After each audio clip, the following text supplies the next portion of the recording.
Up. I have no idea when to begin. 5, 4, 3, 2, 1. Hello, welcome to episode 91 of Plat Chat, presented by T-Mobile. I swapped it around there. You never know which way I'm going to go. We're joined by the regular group at this point. Avast is slowly being assimilated. Again, wearing the sloth shirt. I feel like at this point, I understand every piece that's in Avast's wardrobe. How many sloth shirts have I worn so far? One, two, actually. Two, I think. There's one where they're like dangling out of the pocket. I have a gray one. Yeah. This is the pocket one, then I have a gray one. I only have two. Well, I have a third sloth. I have 4 sloth shirts, but the other 2 I don't normally wear. You have 4 sloth shirts? Why? Those two are gym shirts because I like sloths. Okay. I just think they're cute. I like sloths as well. I was you're American Bren. I feel like we've kind of not lost much. Everyone, okay, see, all the comparisons so far you put forth, Matt, have been awful. All of them have been bad. I don't think I'm like Bren. And then before this, you're like Samito, you know? I'm like, how do I like all the comparisons you put forth so far to me? I don't agree with. Well, I'm just getting them from other people. That's what other people are telling me. Yeah. Oh, I see. So someone told you that I'm American Bren. Yeah. You are like a human sloth. You have like quite kind of sloth-like features. If you put my face over that sloth's face, it would fit perfectly. Yeah, I think it would. Look at how happy that animal is. Has anyone been following E3? It's going on at the moment as this is happening. I actually haven't, no. No, I haven't Rancher really 2! What? Slime Rancher 2! What does that mean? Slime Rancher 2! I don't even know what that is. It's Slime Rancher 2. Slime Rancher 2. It's coming out. Halo multiplayer free to play? That's kind of pog. No, I want to catch slimes. What does Slime Rancher 2 mean? You're ranching slimes. You're running a ranch filled with slimes. You're farming slimes. You're capturing the slimes. Look, here's like the trailer for it. You're capturing the slimes and you're building little like habitats for them. They have cute little faces. Like, look at them. Look at the slime. Wow. This shit reminds me of that stupid game I saw Jaws playing the other day, Bug Snacks, where you're just Bug Snacks rolls. Bug Snacks is so good. I mean, this is so stupid. No, it's not stupid. Slimes. This looks like Luigi's mansion minus Luigi and minus the mansion. But look, you're putting them in ghosts. You're putting them in habitats. You make little farms. It's super cool. It's a dope. Wait, they grow? They're like you can feed them. You can feed them. Wait, so what's the goal of the game? There's combat. I don't honestly. It's been a while since I played the first one, so I don't remember. It doesn't really matter because you're catching slimes. There doesn't have to be a goal. You're catching and planting slimes. This looks like Dark Souls minus the dark and minus the soul. When you can get one of these, a second one. The first one must have did unreal. The first one did really well. It was super popular. Really? It popped off, did it? Yeah, it did. I think it's just because you guys have a very narrow view of gaming and you're like, I only want to play Overwatch. I only want to play the coolest, hypest multiplayer game.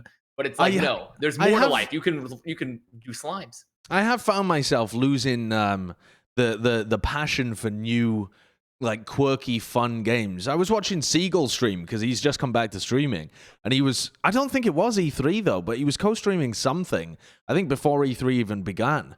There was like another games release thing, and there's so many of these like 2D platformer with they're like got a lot of humor and personality, and I was just like, I don't give a fuck. I don't want to be happy when I play my games. I want to compete. Don't give me these happy platformers and these capturing slimes and bugs. I don't want any of that.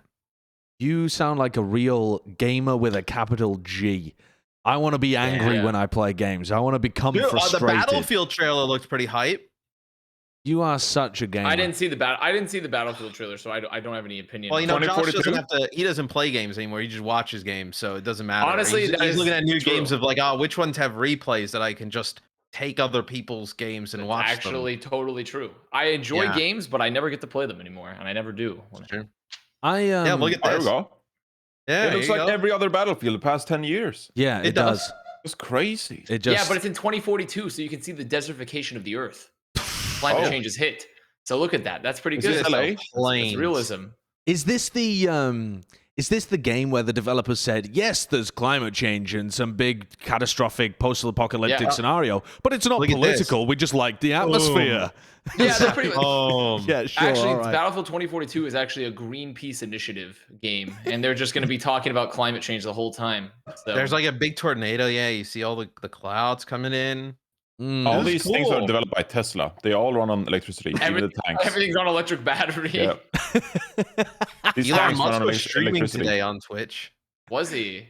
Yeah, was he was talking streaming? about Elon Musk. He was talking about Bitcoin. But whenever that man opens his mouth, it's just garbage that comes out. It is just rambling nonsense that comes out of that man's mouth. You sound pissed that your Bitcoin has crashed. I didn't get into any of it. That's the problem with I didn't you. buy anything. I'm not a Doge Vesta. Josh took like a month's worth of pay and put it into Dogecoin, and he's down bad now. Oh, he's down real bad. Dude, I'm down so bad. I'll tell you actually why I am down bad. And you reminded me of Why? this, Avast, when you were bringing up Bug Snacks, or Matt when he was bringing up Bug Snacks, sorry. Hornets decided to invest into my walls. They decided to look at my walls and realize, yes, this is property that we're willing to invest in. And they started dragging mud inside the outer walls and building themselves like a little hovel with which to live in. And so now there's hornets just zipping in and out and in and out. And we had a pest terminator come over to try and get rid of them. Oh. And I went back outside to see whether he'd like succeeded in trying to remove them. And it seemed fairly good. And so I went out later on and they had just moved. They had just essentially, they had been vacated from one spot and they'd moved down the road a little bit and they just parked up in the next available unit. And they were angry. They were pissed. And they were chasing me around. These hornets, they're like this big. They were battering at our windows. They're violent. They're angry, Matt. And I didn't know what to do with them. Movie. I mean, it was unbelievable. I had to Like run. the Scorpion King had a scene like this. I know. I had to run into the woods and take shelter. I was being attacked by the hornets, and I got lost for many hours. And I just had no idea how to find out which new games were being released on E3. I just had no way of knowing while I was in the woods, lost and alone. But Wait, I thought you were at home. Why were you in the woods now? Because I'd been Matt, chased by the hornets. Did you even listen to the story? Did you even listen to the story? No, I was thinking of the Scorpion King. So what happened? I was chased in the middle of the woods, Matt, and I didn't understand which new games were being released. I knew that there was some trailer about Elden Ring, but I couldn't find it. I didn't know what to do. Oh, wow. And then I remembered. What?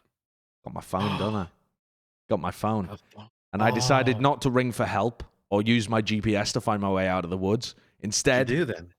opened up T-Mobile's 5G connection. Yes. And I pulled up the trailer and I was like, whoa, this shit kind of pops.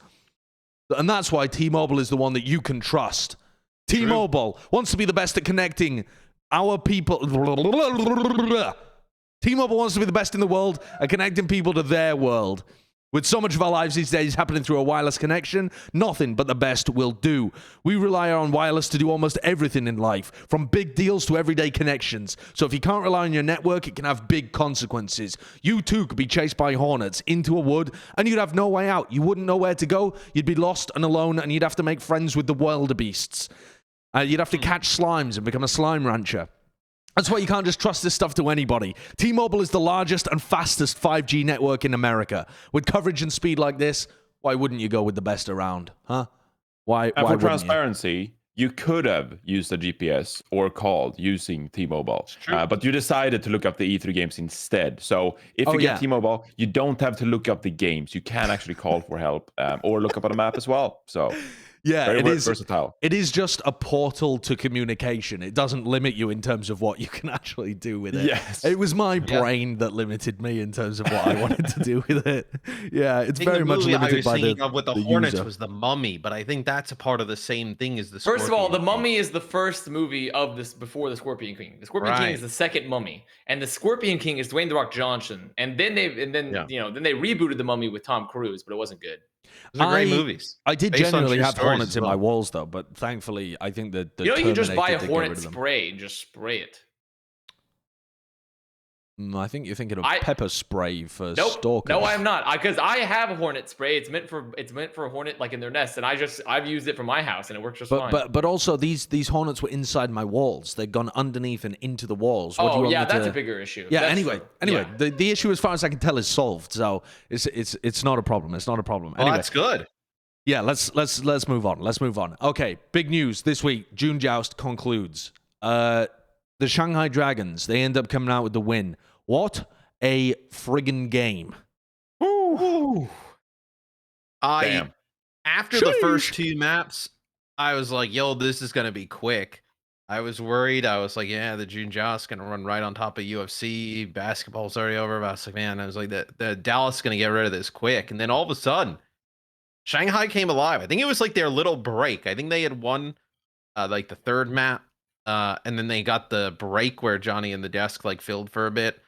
After that, they came out and looked like a different team. The ball really, and I think you could see Dallas. I think you called it, Josh, on Eichenwald, when they went like Roadhog, and then they tried to run the Yeah. ball for themselves. You could tell they knew, like, like Oh, the this Roadhog ain't came gonna out. work.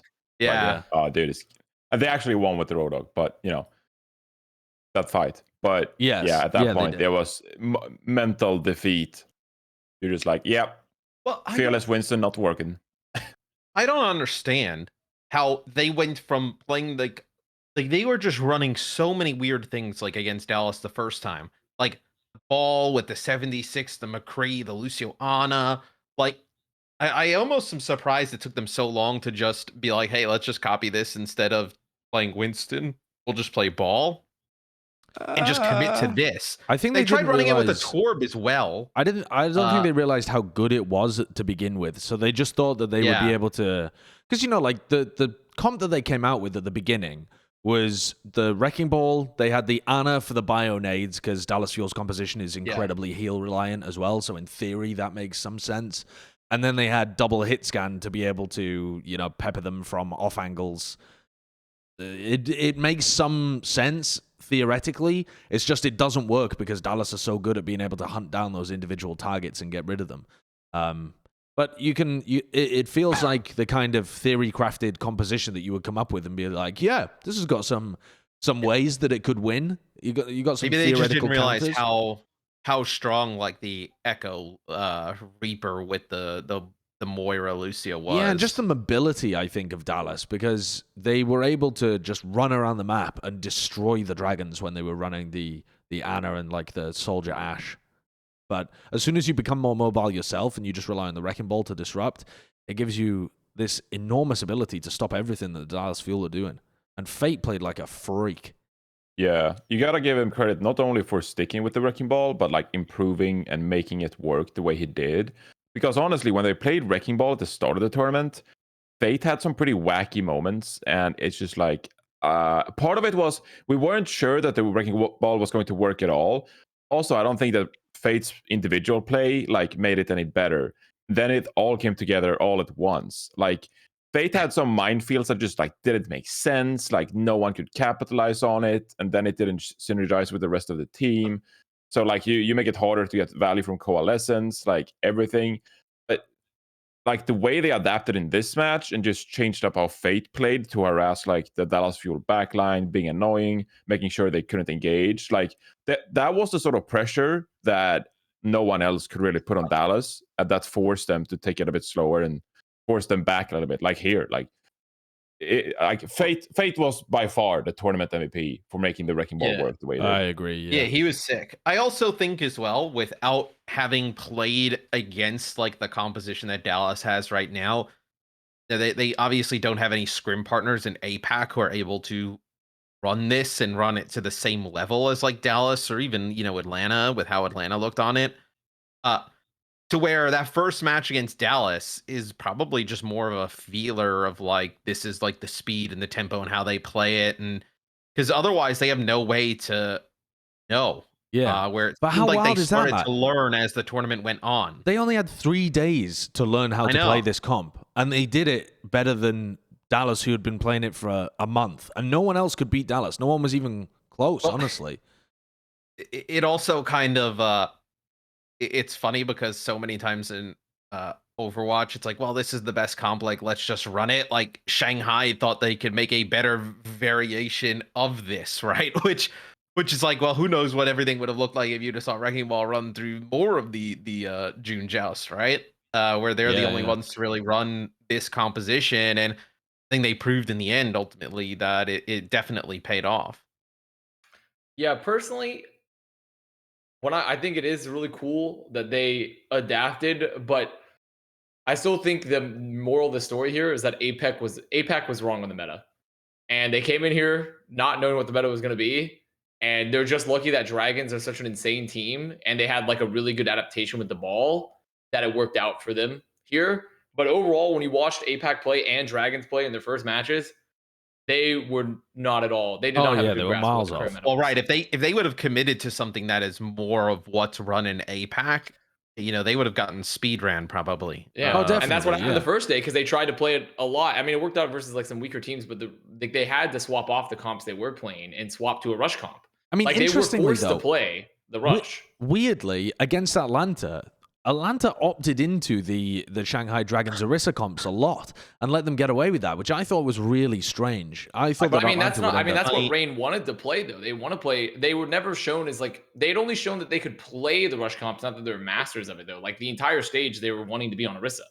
So to me, that wasn't that strange. That's why I personally felt that Dragons were going to match up really well versus them because Rain, sure, they'd shown some good looks on Rush, but at the end of the day, they wanted to be on Orisa comps. Yeah, so it was a good matchup for Shanghai, but still, I thought they let them get away with a bit too much.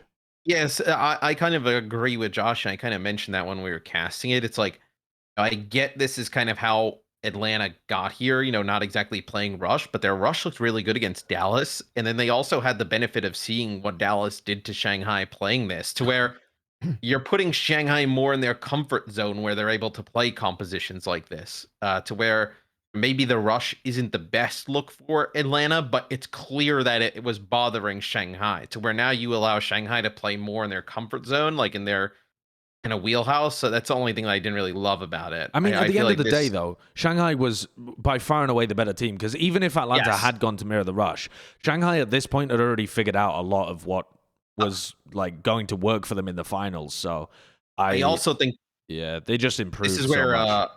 This is where kind of Atlanta not having the experience of playing in games and events like this, I think really hit them, because they lose to Dallas. They win the first map against Dallas, if I'm not mistaken. Yeah. And then they lose the next 3. And then they came in here and just lost like a billion straight. And we were on the co-stream for the first one. But after they lost that first series, you could tell how much it hit the players on Atlanta. I think you saw Iris really kind of shaken out by that loss. And it's like, well, you had to kind of get this team back on track, because they had to play an hour later, pretty much. To where I don't think they really shook that first loss off. It's clear that there's a dramatic difference between Dragons and Dallas and everyone else in the league right now, just in terms of the like core fundamentals of what it means to be a team. They've done it in 2 different metas right now, or not even 2 different metas, because Shanghai have played a bunch of different shit. So it's like a wide range of compositions. Both teams look head and shoulders above everyone else in the league. The other people that we thought would compete, like Gladiators and Shock, they just have not been on the same level slightly. Definitely not. I mean, for me, it's just impressive as well that Dragons overall, I think there were some pieces that were underperforming, specifically like Li Zhegan, and they still pulled out a win here. That's what's so impressive to me, is that Li Zhegan was getting hunted, because that's the target you're going to kill in this comp, is you're going to go for the Lucio a lot, and Li Zhegan is like, he doesn't give a shit.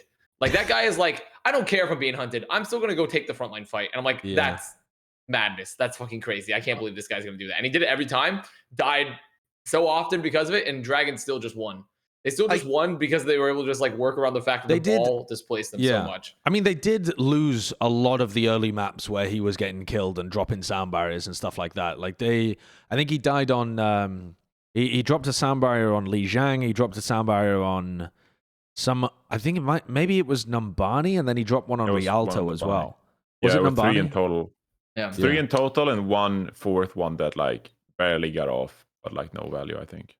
But even still, like the point being, even in the later maps, he was still being punished. It's more so like, to me, that's what's so impressive about Dragons, that even when Fuel had a clear win condition in their eyes of like, we're going to kill Li Zhegan and punish him repeatedly, they just worked around it entirely.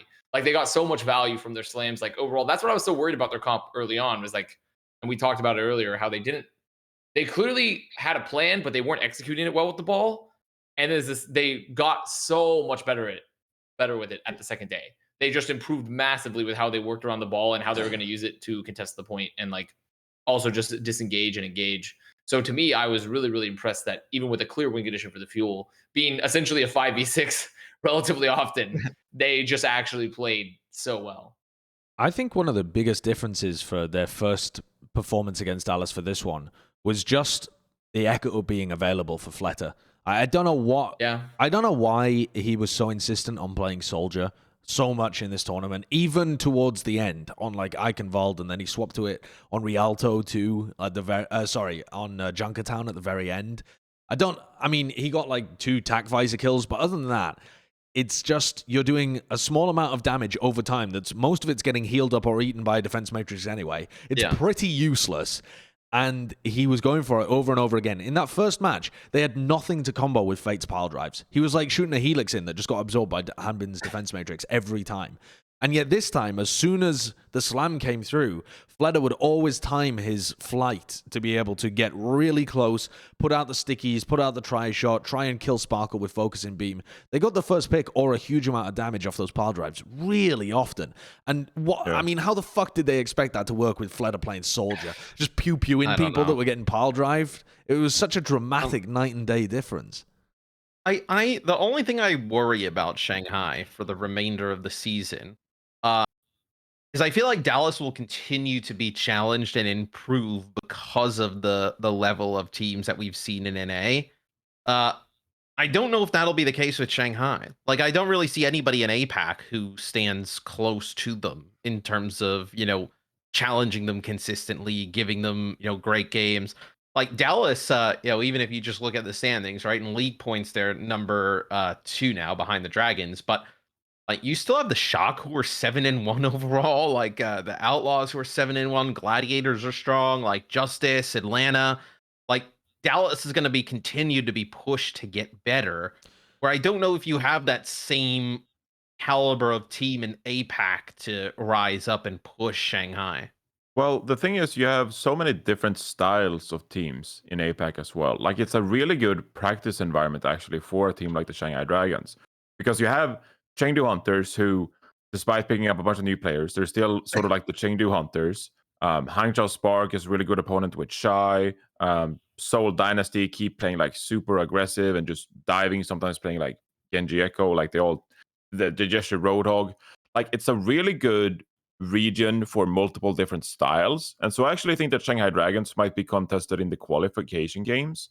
But the thing about Shanghai Dragons is they just, like we mentioned so many times, they just download their opponents and they learn so fast and adapt so fast that I think they're consistently going to be one of the top dogs in the stage playoffs, like probably for the remainder of the year. That is what separates them and Dallas Fuel from all the other teams. It's like I think after this match, I have the same amount of respect for the Shanghai Dragons as I do the Dallas Fuel to some extent. And obviously the meta is going to affect like how strong both teams are. Like Dallas Fuel being able to play these super fast compositions, can Shanghai Dragons play what they like to do? But I still have that same amount of respect for the Shanghai Dragons now in terms of like what they're capable of, how good their individual players are. Because at the start of the year, like they looked rough, man. Like that initial qualification games for May Melee, they looked bad. But now it seems like they've figured most of their stuff out. And they'll probably continue to experiment with compositions, regardless what the meta is. They're going to have some shaky games.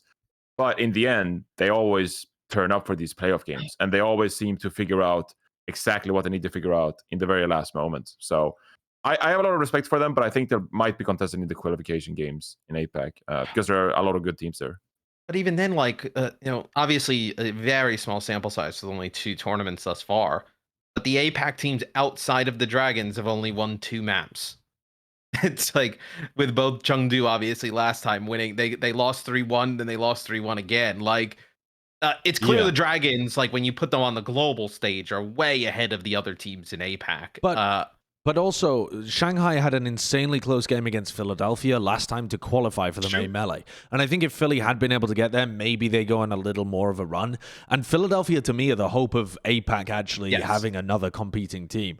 Especially with Korea now looking to open its doors to vaccinated people from other countries, which starts July 1st, apparently. So in theory, I'm not an immigration lawyer by any means, but in theory, that means that Philly should be able to get their full squad involved on a shorter basis. Funny Astro's already in the country as well, ready to start scrimming with them. So that Philly team, if you think about it, the Dragons haven't I don't think anyway that the Dragons have got significantly better than last year. I think they're a very similar team. Same, yeah. Fate has changed the style of the team a bit, but I wouldn't say that they are dramatically improved from last year, which in my opinion means that Philly absolutely could be on their level completely in the regular season, as long as they get their pieces working together and they don't have this like problem of being scattered across the globe. If they can actually get their heads down for the rest of the season, there could be some serious competition in APAC. Yeah, that would put you at week 12 if you were able to get everybody in at that date. So that's after Summer Showdown qualification games? No, that's the second week of the Summer Showdown. Oh, okay. Because we have this next one off. And then we start on the 25th. So let's say that second, right? Like you got everybody through the door ASAP, right? Yeah. Well, Astro's already there. EQO's already there as well, right? So we're only really so you're just looking Shockwave at, and Poco. Yeah, it's just Shockwave and Poco. Yeah. So I think you can start to have more expectations of Philly. But if you get a tournament and a half with those players, I would be. I think I agree with you. I think Philly is probably the other team that comes out of APAC that can contest some of the other teams. I still think they have to like show that though. I'm not going to take them for granted being that team. Like I think they've had a shaky season. They like the entire roster haven't played with each other for a very long time now with Funny Astro and Poco and all that. Like restoring that takes probably a little bit of time. What about the honeymoon period you talked about? Well, it's no. I don't want to so they don't get a honeymoon period. Honeymoon doesn't. The honeymoon period only works when the team you see the results already. The honeymoon. No, there's too many factors, Matt. You wouldn't. There's too many. Historically, though, honeymoon periods do only apply to new rosters. If you try and reform an old roster, you don't get another honeymoon period. Well, they're getting the band back together. It's like the A team. Shockwave is new. Like otherwise, people would just kick someone and then re-add them back to try and get that same feeling. I mean, again. why? I mean, but no one's big brain enough to think about that yet. They are the first. Good point.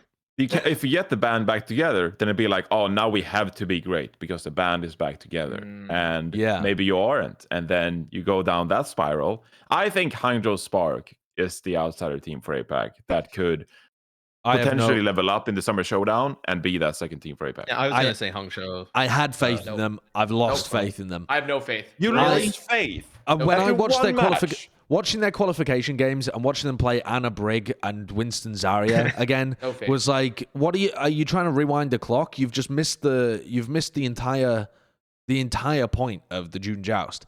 I feel like they're still let down by this coaching staff that is just it's not a unique problem to the Spark because everybody in APAC missed the meta by a long shot, but at least some teams like Shanghai, they were at least playing the Orisa comps that were secondary to the meta, Like a lot of NA teams were still finding success playing Orisa. Orisa comps were still good. Going all the way back to playing double bubble with Anna Brigg is just, it's a bit brain melting to me. It's like, there's so much potential in the Spark, and Shy might be able to carry them, but on a strategic level, I don't think they're ever going to be anywhere close to the Shanghai Dragons. Until that aspect gets fixed, I have no hope, because what makes Shanghai and Dallas great is that they're great in every meta. They have really smart, intelligent players that understand their role on the team, how to shift play styles to be able to be good in metas, how to very quickly get on board and figure out what's good, if we're talking about Dallas as well. The Spark don't have that. They just have talent. They don't have really flexible, excellent players or a good team system to be able to make that stuff work. I think they're still quite a long shot away. I mean, from maybe the last 10%, I agree with. But, there are a few asterisks here. Like, for example, I think Hangzhou Spark was one of the first teams in the June Joust to come out and playing the Echo Reaper stuff. And yeah, they played Brigana, like you said, and like it didn't work in the end. But they still had that team identity and figured out what they wanted to play before anyone else and looked really good doing so. So, wasn't it the Ash for them? Wasn't that the comp? I thought they were playing Ash. Yeah, we're Shy on Ash. I think they were playing. They went to Reaper Echo afterwards. Oh, Maybe. yeah. Yeah, was they it? might have played both. Yeah, that's right. Yeah, because Shy played some Echo too. But That's it might true. have been, That's true. Yeah, No, that's played true. That's both. true. Yeah, it is both. It is both. Yeah, but they looked like they had team identity. They looked like they had figured things out. The meta went a different way. They probably couldn't catch up, and they looked appalling in that New York match. But I mean, I want to. yeah. Yeah, I want to, just before we move on from the Shanghai Dragons, because we've talked about a lot of different stuff here with our title being the Shanghai Dragons win, I want to take a moment to just talk about Lip again. Because whenever we're having these MVP conversations, Fearless is running away with it, right? He just feels like the head of the pack by a long shot, especially if Dallas had been able to wrap this up. You're thinking, is it Fearless? Is it Sparkle? Jonathan had a fantastic tweet about Sparkle potentially running for 3 out of 4 of his stage titles since turning 18. But when you look at Shanghai, to me, the impact that Lip is able to have and the flexibility that he's showcased this season, pulling out the Tracer for the May Melee, pulling out the Doomfist for the June Joust in some of their games, and being able to survive for so long and have such a large impact on the Reaper. Now, I don't know whether he was necessarily better than Doha over the course of the June Joust. I don't know whether I'd say that. But over the course of the season, this guy's been a phenom. And I feel like he is going to start to be in the running for some kind of league MVP contest here. If the Shanghai Dragons continue playing like this and he can demonstrate excellence in another couple of metas, he's got to be a name that you have in the hat. Absolutely. Yeah. I think with how open things are this year, it feels like we don't have. I mean, maybe you would say Fearless is like the favorite right now, but you don't even feel overwhelmingly great about that. Like, if Dallas were to miss the next 2 tournaments, right, and somebody like the Shock and bounce back, like maybe then it changes. But like, we don't have a team that's been like dominant this year. I feel like to the point where, like last year, it was clearly going to be like. I think it's pretty fair to say Void Dallas has been pretty dominant since they won the first tournament and have been steaming through NA still, right? Like Shanghai's dominance is like not like they've been good in APAC and like, but they had a tough fought match here for the second. They lost the first tournament. Like, but Dallas is still currently the Dallas just doesn't feel as like dominant as some of the teams we've seen in the past. So I don't know. Sure, they don't feel like Shock in 2019, 2019 or 2020. Even. Haven't Dallas actually lost more regular season games than the Dragons as well? I think if anything, the Dragons they've been in a tougher region. I mean, Dallas is 5-3 with a +7 map differential in the regular season. Yeah, they are definitely in a tougher region, for sure. But I don't feel comfortable at the moment saying that Dallas are more dominant than the Dragons are, honestly. They feel very tit for tat, in my opinion. Like, both are at the top of their respective regions. Dallas have lost more regular season games, but like you say, that could be explained away by them being in a tougher region. But, like, the finals of the previous tournament being 4-2 and this one 4-3, I don't feel like it's enough to really push Dallas ahead of Shanghai too much. That's fair. They feel very neck and neck. That's fair. Yeah. Dallas has come up huge in like the qualifier games to make it to these points. I don't think you can take that away from them. But if you just looked at their record over the regular season, I mean, it's the same exact record as the Justice, but they just obviously have the tournament win and then the second place to back that up. That's what it matters, right? Like that's how they're getting the extra league points. That's in itself is an accomplishment for sure. But yeah, to me, it does kind of feel like a 2-horse race, though. In the past, we've often had seasons where it felt like a 1-horse race. Well, that hasn't always been the case. In 2018, it was clearly NYXL was just above and beyond everybody else. And in Season 3, we had the Shock just above and beyond everybody else as well. But in 2019, there was Titans and Shock. Exactly, and that's what this season feels like to me. It feels like a serious rivalry that we have again between 2 top-level teams. I don't know which one is which, though. Who is the team that burns bright at the beginning and then filters out a little bit towards the end, and who's on kind of the upwards trajectory? I don't know that you can tell at this point whether it is Dallas or Shanghai. It's too early, I think, because we don't know what Philly looks like with their full roster. It's not like the Shock and the Outlaws are bums. I still feel like there's other teams. Like even when you talked about the Titans and the Shock, like the Gladiators and I think the Spark were like 3rd, 4th that year, if I remember correctly. I think NYXL actually was 3rd and Spark was 4th. Okay. Gladiators were 5th, but yeah.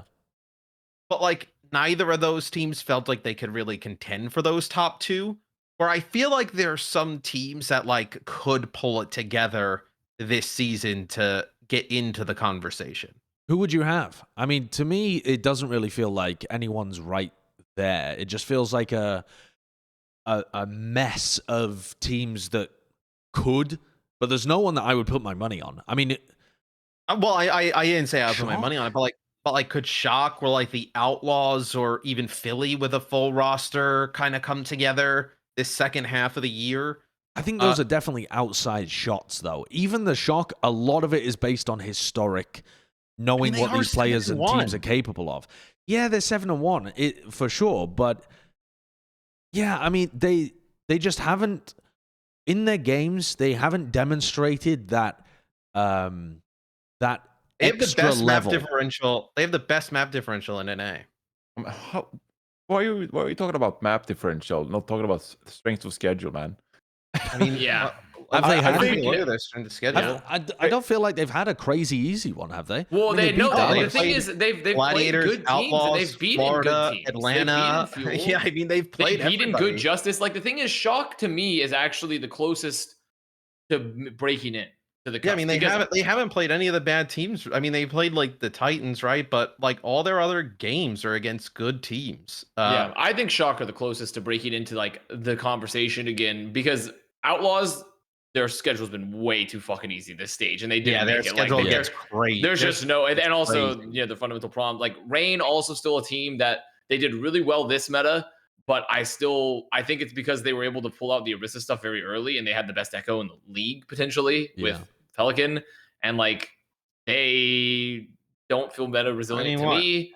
Like, I don't know who else I can put other than Shock because, like, I don't Spark. Like, maybe in Apex you can say, oh, maybe Fusion gets together, right? But who the fuck knows, right? We've never seen this team like this current. The Shock have had one game through their first 8 that didn't feature a team that didn't go to a qualification tournament.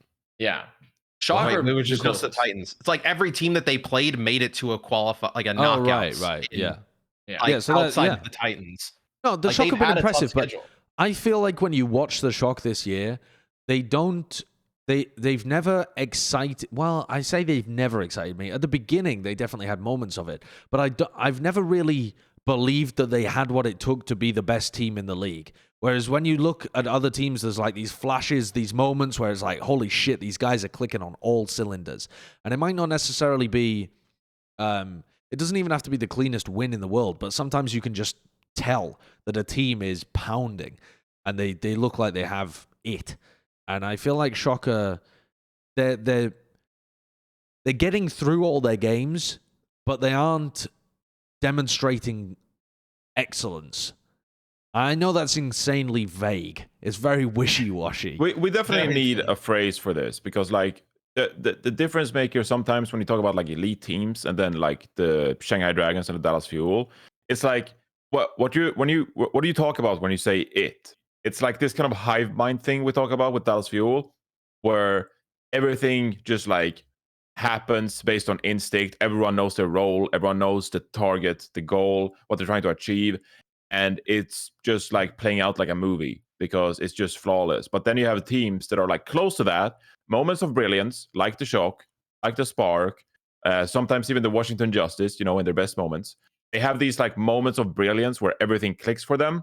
But then there are some moments where it's like, oh, like that was a bad speed boost. There was like a bad Winston leap, and like you lagged for a little bit, like almost in your thought process. So I definitely know what you're talking about when you say it, like they're missing it. But I don't think I've seen one team that has more of that than the others. Like even the Atlanta Reign, they had some of that going for them in the right matches this stage. I felt like when they were like playing their Orisa composition and Pelican was phenomenal on the Echo. But sometimes it just like they felt like a world beater. Like they felt like one of the best teams. Like they felt like the best teams in some moments in the June Joust. But it's like then you go up against the Shanghai Dragons, then you go up against the Dallas Fuel, and they're just so next level. It's insane. Yeah. So I know what you mean, but I don't really see one team that is close to what Shanghai Dragons and Dallas Fuel are capable of right now. It's just like they are the two teams in the gulag, and everyone's just waiting around the ring for their turn to step inside and have a go at it because it just feels like no one is really close to. NYXL and Atlanta are throwing stones from the balcony. Yeah. Let us in. We're good. That sounds about right. I want to move on to what the heck was the next topic? For some reason, my phone scrolled up.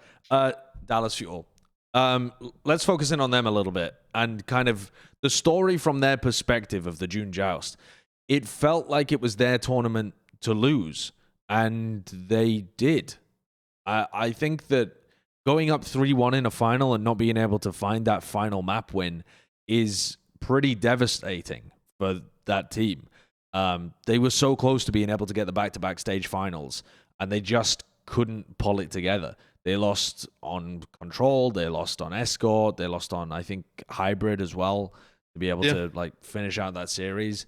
Those are map types or maps that we've seen them win on before, and it wasn't like, it was the same thing happening all throughout the series. There weren't any weird curveballs being thrown by Shanghai. They ran the same composition the whole time, and Dallas Fuel, for the first time this season, it felt, didn't come up with the right adaptation. Well, it's just the first time that we've really seen them like, not being able to play some things kind of backfire for them.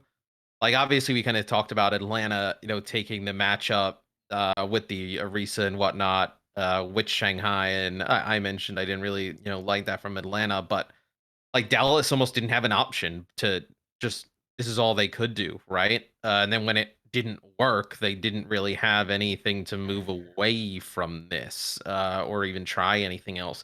And then maybe because like, the Sombra and the Tracer are out because of the hero pool and whatnot.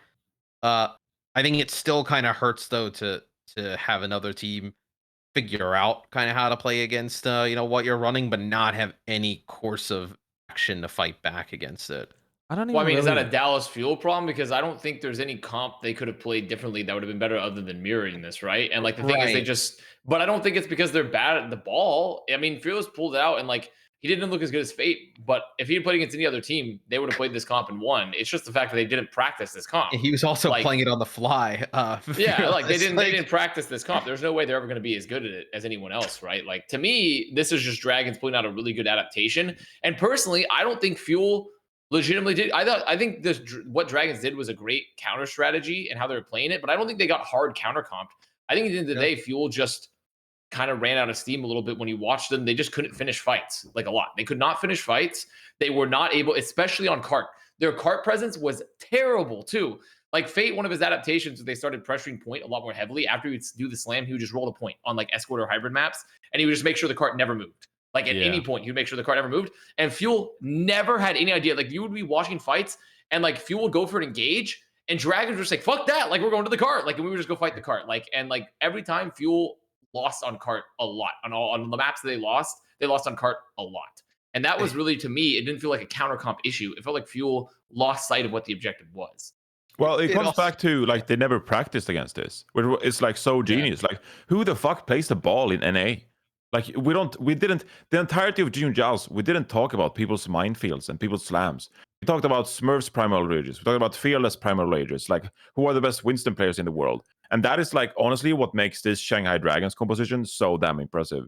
Is like that they pulled out the wrecking ball and made it work when no one else did or even thought about doing it. So I agree with Avast completely about the card presence, and it just felt like Dallas Fuel, they hadn't practiced against the wrecking ball. They didn't know how to counter it. They had no experience under their belt. So yeah, I really agree with Avast. Do you guys think Shanghai, obviously after their first loss to Dallas and with some of the shit, everybody from NA was having a good fun laugh on Twitter about it, and you saw some of the tweets from Shanghai after they came back and won. Do you think a little bit of it got a little bit personal, where they felt they were getting memed on, like, dude, and they were like, I saw Unter's tweets and then Fate tweeting him back and forth. Like, I feel like there was a little bit of like almost playing for the pride of APAC a little bit, that they were just coming in and getting dumpstered on that first day. I don't think that kind of helps them like lead to a victory, but I definitely think it had a little bit more behind it from Shanghai in the second matchup. Sure. Yeah, I could see that. I mean, knowing Fate's personality and from his time when he was on mixed rosters, I'm sure that it probably propelled Fate a little bit, at the very least. Not sure about the rest, but definitely Fate. I also think that the comments on Twitter are also the insecurity they felt about how bad their compositions were. If you put yourself out there with a wild comp, then you know you're taking a risk, right? Like, you know that you're going for some wild theory, and you're towing that thin line between genius and madness. And then when it blows up in your face, you're like, oh, fuck, that was so bad. And then when everyone's clowning on you, you're like, it's like the Arnold meme where the shaking fist. You're like, oh, fuck, I don't think they truly believed that it it was wild, though, because partially just because of the fact that like they were just able to clown all the other APAC teams with like these comps because they're just so much better than all these other teams currently in APAC. Like, the thing is, I don't think they themselves were like, this is a wild strategy we've adopted here. We've been in the lab secretly. Moon's been crafting this up. There's a brand secret, like the Coca-Cola formula. But the thing is, it's not that. They legitimately believe this is a well-crafted comp that was like, well, we can play the angles and like teams won't know what to do against this. But without realizing, like, they were just beating up on New York. Like, the whole, like, they were just beating up on New York, like, and no one really knew how to challenge it because they're just so much better fundamentally than every other APAC team. Like, yeah, I personally, like, Fusion is the only hope for APAC for me, simply because they still have a new roster they can put forward. Like, they could come back with a new roster and see. I have no hope in Spark. I Spark Simp preseason. I have no hope. I don't trust them at all. They papeged last stage. They absolutely papeged this stage. Like, Fusion at least has a new roster they can put forward. But right now, APAC seems like their teams are weak and they don't know what's happening. And it's not because of like player skill. It is literally just because they just don't know what the fuck's happening. Like, it is weird with the meta, like how they've struggled with the meta this March. And maybe it's a bit of a recency bias from me because it happened so specifically in the June Joust. But it happened last stage too a bit. I mean, they only got I mean, they weren't incredible when we got to the playoffs last year, the last stage.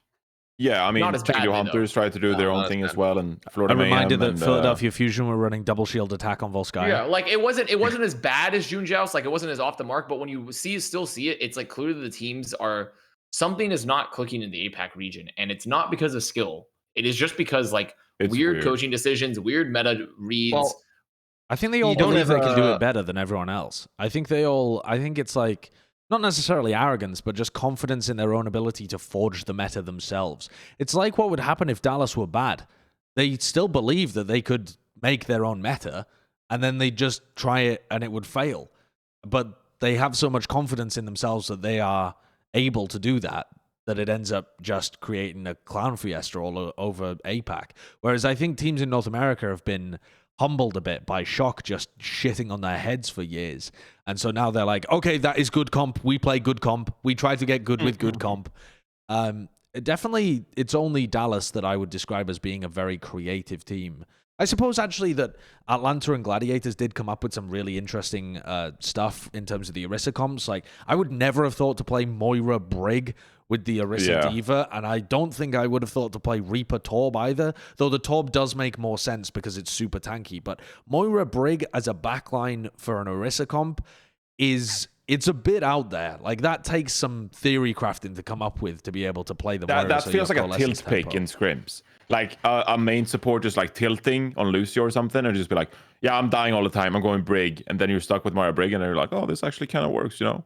Like that's unbelievable. I've never seen it. Like, to be fair, I didn't like the Reaper portion of that. I much preferred it when they played like Torb Echo or something, because I actually hated the Reaper because he's just like sitting there.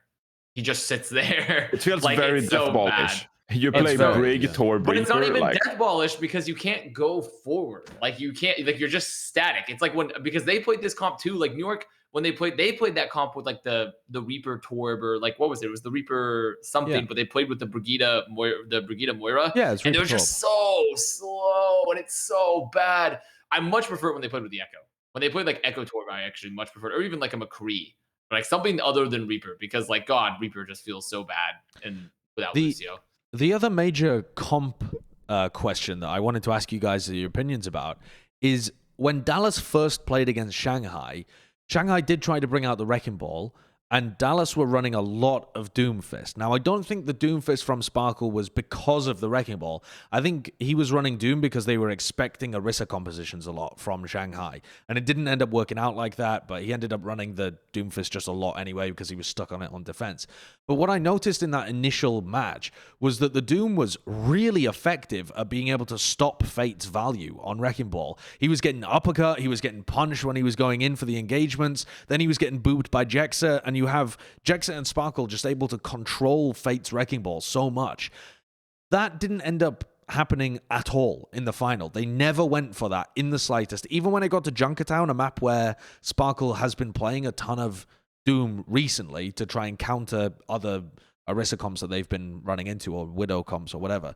They didn't try to bring it out. They were mostly just playing the standard. This is them playing in their opening match, I think, right? This was them beginning on Busan. Yeah, I mean, it was versus the Orisa that they played this. Yeah, and this but they also I played don't it against Ball too, and I feel like it could have been, instead of going for like Fearless Hog, this could have been something to try.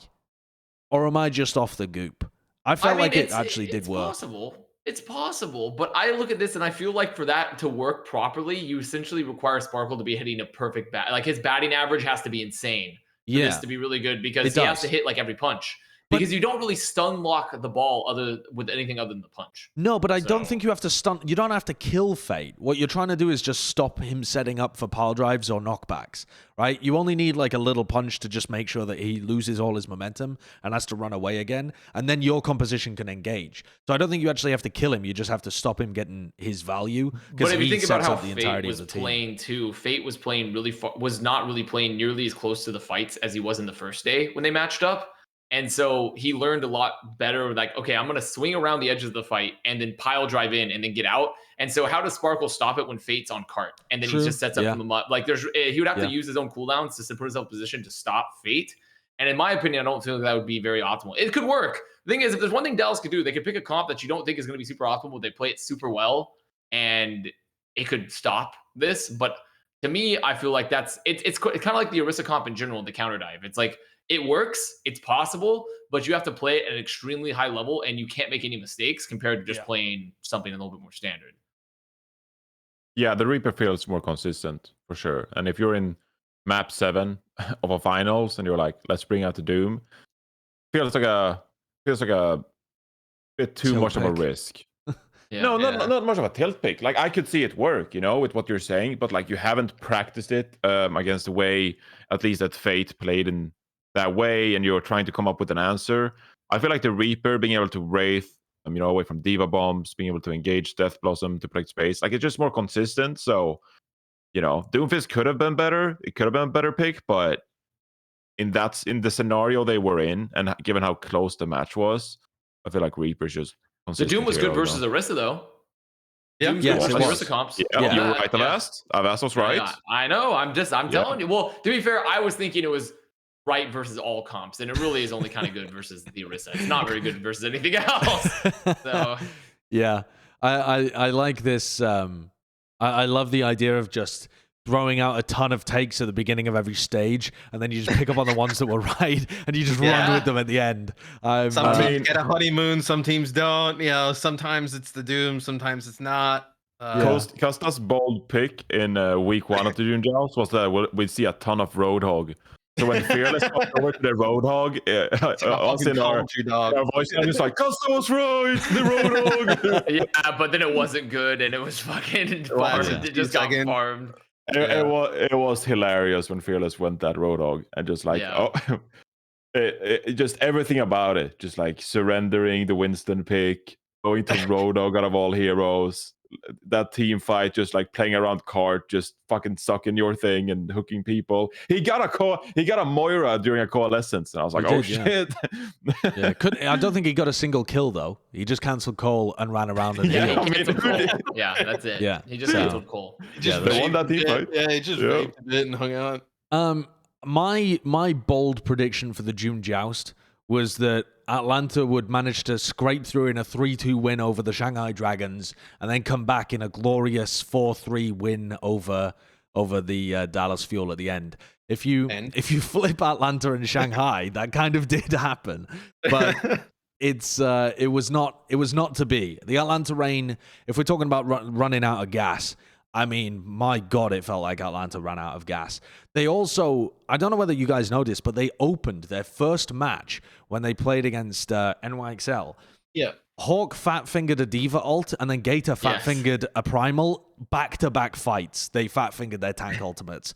That, to me, also the way in which they were playing, which in the New York game especially, considering that should have been such an easy win, seemed really sloppy with way more mistakes than I was used to. I felt like you could see the nerves from the very, very beginning of Atlanta's run. Yeah, I mean, they just maybe the moment was just a bit big here for it is. them. Or yeah, Hawk just presses Q. I remember we were casting this, and I was like, "That's." I think I tried to say that was he was trying to get his mech back, but I was like, "That's very odd." This whole series was bizarre. New York actually playing this Wrecking Ball comp, which I guess they may have gotten from Shanghai, ended up not working out for them. But I think for Atlanta, they also went in. I think you could have said, nerves was going to be a thing for them, but they also started to like creep up into territory where people were starting to pick them as like a favorite, which I think even adds like more pressure to the team. Like hearing lots of people say like, oh, they can play all these different comps. They look great against Dallas. Pelican looks like the best Echo. Like, it starts to compound a lot, especially when you haven't been in that situation. This is the team that's always been kind of the gatekeepers, never like the world beaters. And I think when things were going right in Hawaii, like, once they beat New York, they win that first map against Dallas, they had all the confidence in the world. As soon as they lost, it all crumbled apart. Like, it all fell down real quick. I mean, it is very different going somewhere you're not used to. But you've been sitting at your home for a year now during COVID, playing with your homies, hanging out. You got your routine down. And it's like, hey, you gotta get on a plane. You gotta get a COVID test. You gotta go on a plane. You're going to go to this hotel, you're going to go to this area, and you're going to practice here. And it's just like, it's so different. I mean, at least it was for me because I sucked at LAN. But I don't know, for other players as well, it's like just the way your voice like echoes around the room, all the noise around you, just like it affects everything really. So I mean, it's not like they're just playing in isolation they've probably been playing in a practice room with each other. Like, this is just taking their practice room and moving it to no, but it's different though. It's a different vibe. The gravity of the moment feels different. You get less practice time because you're traveling. You got media obligations, all of that stuff. You got a schedule. You got people to take you places, and it's like everything's a little bit different. And Atlanta haven't been in that scenario like a ton of times. So, it sucked. They went out in third though. Third is really good. And it is still good. This was a fantastic experience. It's one spot better than last at the they got an extra league point, which is important for them. It's genuinely really important. They I don't know if it actually boosted them. Let me take a look at the standings. I think they were like 4-4 or something, right? They were like dead in the middle of the table. They end up getting that fifth league point. So that actually puts them, dead tie with the Florida Mayhem, which is funny because we talked so much earlier in the season about who was better, and they are now in actual tie. It really is. Which also Florida came third when they made it to the main melee too. Yes. So I mean, both teams with an extra league point. Eerily similar. Which prior to this, they were tied with Toronto and only one game up on Boston and Paris. So the 1 point doesn't seem like a lot, but it ties them with the Florida Mayhems, the Justice, and just the Justice. Renee. Yeah, and overall, I don't feel like this was a terrible showing from Atlanta. I just feel like it was... it's a good learning experience. Yeah, it was a necessary learning experience, and it was underwhelming compared to what I felt like their potential was. And I've seen a lot of people just being like, oh, Sideshow, overhyping Atlanta, same as the preseason. But I do want to... I mean, I'll accept that for sure. But it wasn't just me. It wasn't just like crazy Eggman thinks Atlanta are good. The Yiska did a thing. I think he did an article, but this might have been a video. I'm not sure. Where he went and talked to a bunch of the Western coaches to try and get their predictions for who was going to win the June Joust. And more people said Atlanta than said the Fuel, which I think was partly because a lot of people approach it strategically, thinking, well, Atlanta can play both compositions, and they actually did look really good when it came to the mirror comp as well. When they were playing the rush, they managed to beat San Francisco on it. They beat Dallas on it on control as well. It seemed reasonable to expect that they might be able to snag a couple of maps and then snag a couple of maps playing Orisa comps. But they just couldn't live up to that expectation. And I also think that they kind of strategically chose the wrong compositions at the wrong times too. I would have liked to see them lean more heavily into maps like Hollywood or Dorado against Dallas and try to play Orisa stuff or long-range hit scan stuff there. And instead they just... I can understand why, because they beat them on control playing the mirror. But I would have preferred for them to lean more into what they were good at and try and put Dallas fuel there. Yeah, put fuel in a bit of an uncomfortable scenario. And then when they played against Shanghai, they played into Shanghai's comfort. So they actually deliberately themselves picked Dallas's best maps and Dallas's best heroes and Shanghai's best maps and Shanghai's best heroes when they had the choice of potentially where to shift things. Because we saw Kai pop off a lot during this stage, but they played Edison way more this weekend than I think anybody expected, because they went with the Reaper most of the time. And that might be fair, because they weren't that was winning against in scrims or whatever. It was for like the APAC stuff too, where like they were going to play against New York and Shanghai, and so it's like, well, these teams don't want to play against the Rush, was the call, and so we're going to play Edison more because we've shown we can play the Rush now. But they didn't actually play Rush that much against Shanghai. I mean, they did still. That's play true. They some did not of it, versus Shanghai, but the point being is like that's why we saw Edison more at least versus like New York, was because like, well, we want to play like and then versus Fuel because. But it's do you not think it's weird here? Like, why not pick Dorado and go for Kai? It's not that weird here because they had one control and they're like, I think this is what we talked about earlier when we talked about nerves. This is this is generally what I don't agree with a lot of like this when we go for like the intangible calls as outside perspectives. It's very hard to make that call, but it's actually pretty easy to see when it comes to compositions and teams that haven't been to LAN a lot. Because like even Fuel lost themselves because of a composition thing on like Eichenwald, where they stuck on the Doomfist way too long on like Eichenwald when they were playing Dragons. And it was just because like, well, we're locked into ults. Like we're locked into ults. We have these ults. We're going to stick on it. And that's a very experienced team that's gone to LAN, that has like a lot of confidence, a lot of strength. And like now you take Atlanta, a team that hasn't been to a LAN yet here, and they're kind of falling behind when they thought they had all this confidence. It's really easy for everyone to be like, okay, we just got to play Rush. Like that right now, I could just, if I'm a player in that situation, as someone that's been there, like it's just like you just be like, oh God, we're losing. Like what's happening? Like we just got to play Rush. Like that's the comp. We got to play Rush. We just got to play it. And like it was probably just them picking a comp. Like we know this comp's good. We know we can play it against them, and like we beat them with it before, and just committing to it without realizing that if you're taking a step back and like breathe and be like, wait, we can maybe pick some better maps for us. We can play Orisa, right? But it's really, that's where a coach comes in and says like, guys, wait. Let's go to this map. Let's play Orisa. Like we know the right thing, right? But this felt like it was all just, fuck it, just play Rush. Like we're losing and like let's play Rush. I think I was wondering, like, after they won the first map and they played the Rush and they looked actually, as good or if not better than Dallas in that first map, they kind of pivoted at that moment and said, well, hey, we can beat them on this mirror. Let's go for it.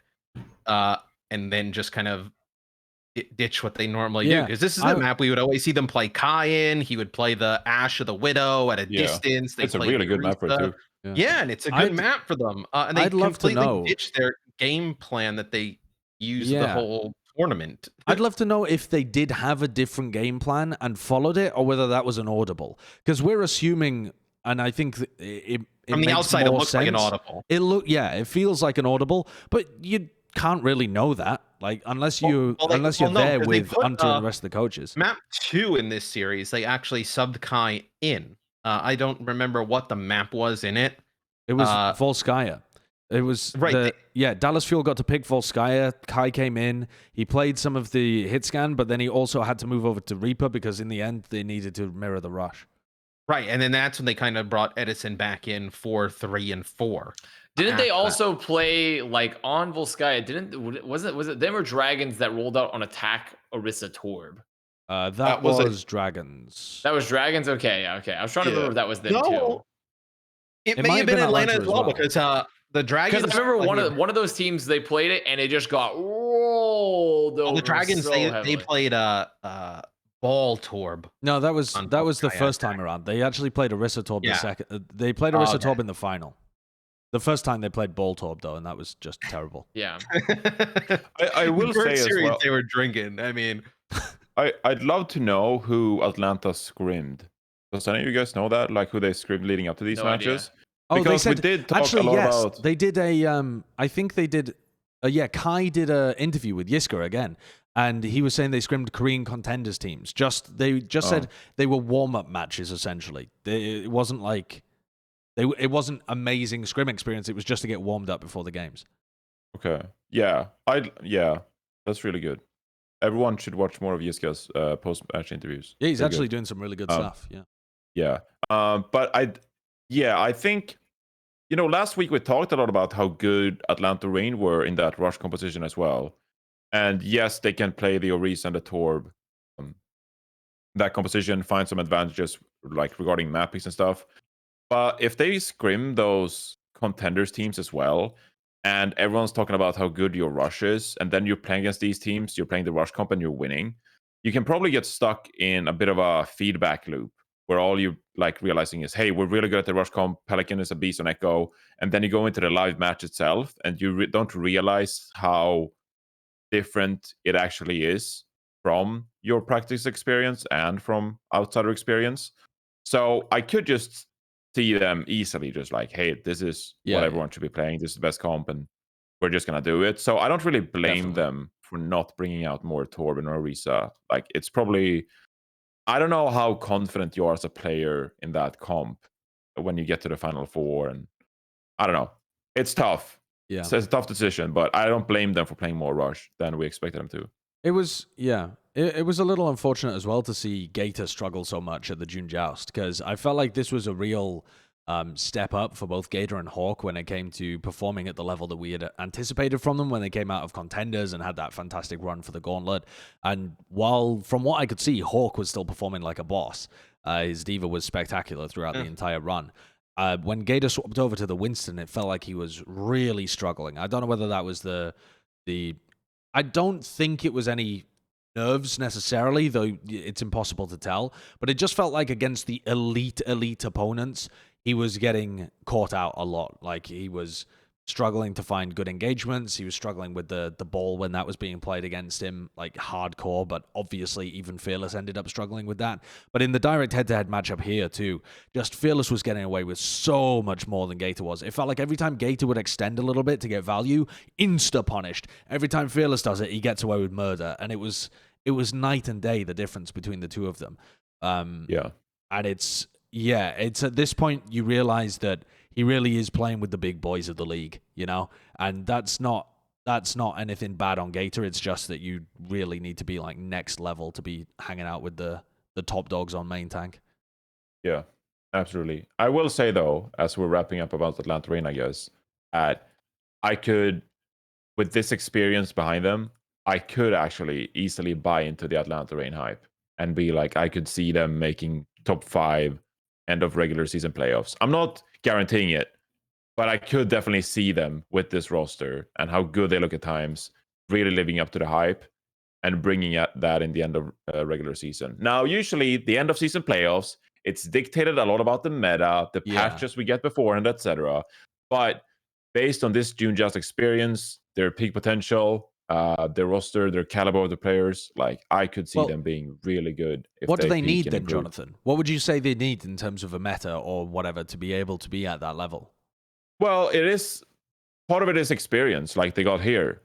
Like I think a couple of their players underperformed. I think Masa had some questionable sound barriers at time as well. You talked about Gator already. So if you have 2 or 3 players really step it up and play better, and you don't choke as much in these big moments against really good opponents. It's about the small things, really. I think for the Atlanta Reign, you just need more experience, like more tournament experience, more experience against the likes of Dallas Fuel, Shanghai Dragons.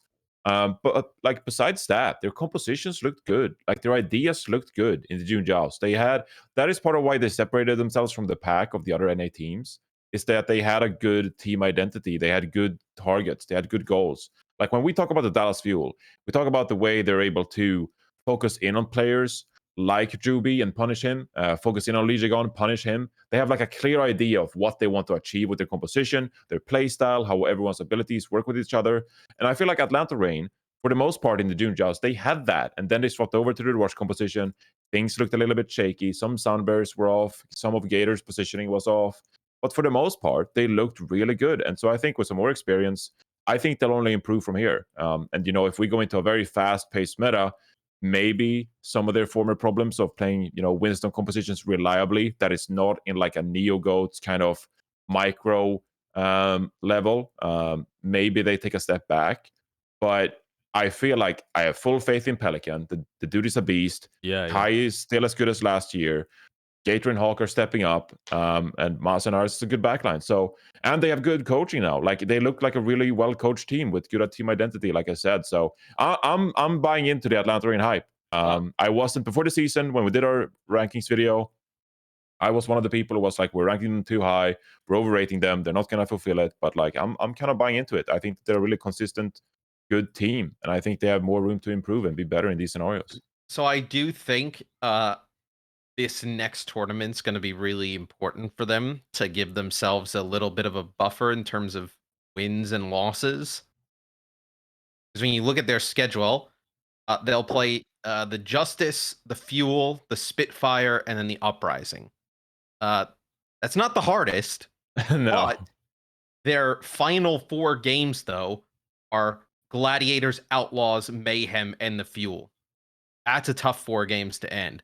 Where if you're sitting at like 500, let's say 2-2 for this stage, and you're at what is that, 6-6 going into that final 4, you're in a bit of trouble, considering those could be some of the better teams in NA at that time, especially if they're around the same spot as you. Which those 4 games at the end are about as brutal as I throw a shock in there for the Mayhem, and that's about as brutal as you can get for NA. So they definitely have to, a 3-1 tournament here at minimum, I think. Yeah. Tough stuff. I mean, strength of schedule is going to make a big difference for teams moving forward. The screen keeps freezing on my side. I don't know why. Don't know whether that's... Yeah, it does it for me too. Oh, right. Yeah. Oh, it's Kurt's taking screenshots. So it's all good. Sorry. Yeah. Sorry, to just add on to Matt's point as well. We haven't really talked about this on the podcast, but going back to the playoff format for this year. So like when we talk about where teams need to be in terms of league points and stuff like that, this is just reading straight from the article that was released earlier in the year. So all league points acquired throughout the season will be used to determine qualification and seeding. At the end of the regular season, the top 3 teams from the West region and the top 2 teams from the East region will directly qualify into the playoffs. A play-in tournament for each region will qualify an additional 3 teams, 2 from the West and 1 from the East. So you need to be top 5 West if you want to qualify for the play-in tournament at all, and top 3 in the East. So as we get closer to the end of the regular season, there's not a lot of spots there to actually have a chance of qualifying for the playoffs. Right now in the West, you're looking at Dallas sitting at top at 10 league points. And then the Shock and the Outlaws at 7, which would be your 3, right? I mean, Gladiators have 6, the Justice have 5. Like, you have a lot of teams who are knocking on the door of even that play-in tournament. Like Johnny was mentioning, how I just said, if Atlanta only finishes this next stage with, let's say 2 more league points, like a 2-2 tournament, you go into those final 4 games, you're gonna need probably at least 3 of those in wins, and That's those crazy. are against all teams above you. So they have to have a good tournament here coming up. Yeah. You want to weigh in there, Mr. Connor? I was just thinking about the Atlanta question about Johnny buying in, and I'm still not bought in. I'm still not bought in to Atlanta myself. I think if they have the right meta, they're in a really good spot, but I still feel like it reminds me a lot of Outlaws, where currently this team has a lot of talent on it, but I don't find them to be meta-proof. But then the issue was, like, who do I even put above them? And then before I would have said, oh, Mayhem. Mayhem has struggled so heavily on adapting to, like, their team hero-wise, their hero pools are good, but their adaptations are bad.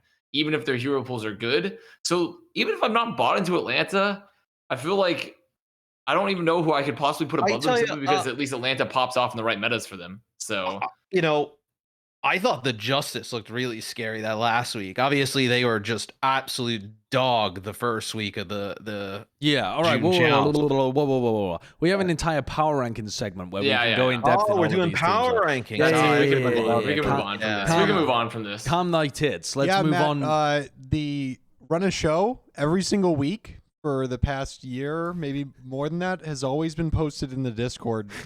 Wait, what? For everyone to see. Yeah, Matt doesn't pay attention. I can't see it. Kurt only sends me his invoices. He doesn't send me the run a show. This guy. Imagine thinking Matt ever pays anybody. Incredible. I pay Kurt how many times? I think I have one more I haven't paid you yet, but I think you've been paid a bunch. Okay, just hold on. We can power rank the Plat Chat members at the end of the show. New York, NYXL. They had a very short run in the tournament, but let's give them their 5 minutes here. What do you think about New York? At least they played more meta stuff, right? I am not that disappointed in the fact that I had no expectations for New York coming in. And you said this is a learning experience for Atlanta. This is like, Atlanta, maybe they're in like the 8th grade trying to get into high school. I think in terms of learning, this is like pre-kindergarten for New York, right? You have a bunch of players who who knows if they're even going to be here for the future, but like, it's clear they have some type of talent. They have some players who look good at moments. I was very confused why we saw Ivy the next day. After day 1, we saw Flora a lot. The first day we saw Ivy. Well, wasn't Ivy in there to play like a lot more? Like they played Ivy on the Reaper specifically. Reaper, yeah, because he had played like a lot of Reaper in the past for like Fusion, and he looked really good on it. So I think he was in to play Doom or Genji against Shanghai's Arisicomps if they had brought it out, but they never. Okay, I could see that being that would be a thing. Yeah. But New York, this is a team that is developing and trying to build for the future, right? With really young players. So to actually even just make a tournament Final Four probably wasn't even really on this team's radar at the beginning of the year. It was probably more to like, hey, let's be competitive in APAC. Let's see what we have. The fact that they even made it, I think, is an accomplishment for New York. Which you see how many other teams in the league, they try and develop talent and they're just, stuck at the bottom trying to give away breadsticks. But like New York actually competing. I mean, you can see they're competing with a rebuilding roster. So I don't think it's that bad for NYXL. Yeah. I think that Flora looked pretty good. Yeah. I think that he was a high point. Their DPS in general, their entire rotation, looks like they got some decent talent. But Yakpung still looks a little bit like Yakpung, though. Yes, he does. Yakpung looks like Yakpung. Mr.X. Well, look, I mean, you didn't have to live through the Toronto Defiant Yakpung at the Blizzard Arena, where he was basically just a torpedo. I didn't have to live it, but I did see it. I still saw it. He would be dead every fight. Like literally, like as the fight kicked off, you didn't even have to talk about it. Everybody knew that Yakpung was going to die. Yeah. He still kind of has that in him a little bit, which, I mean, I don't know, because correct me if I'm wrong, he obviously went down into contenders and looked better in contenders. He looked really good in contenders when he was playing. Right, so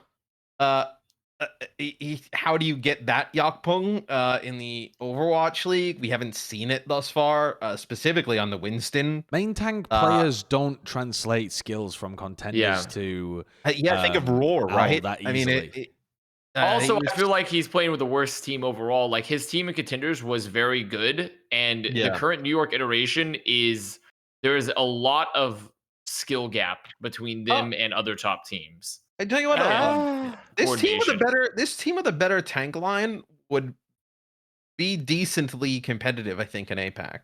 Yeah, I think some blame is warranted for the tank line. Like some of their decision making has just been like off at times, and it's it's a team game, of course, and they're bound to look bad if the team is bad. But some blame, I think, can be put on Yakpung. I'm not absolving blame of Yakpung. Yeah. I'm not absolving blame here. I'm just saying that, like, obviously they're never going to have the same performance if they have like a clear step down in terms of teamwork and coordination and like their overall supporting staff behind them. In terms of the players, like they're like Bianca and Friday specifically, I think have had like rough moments in this league alongside them.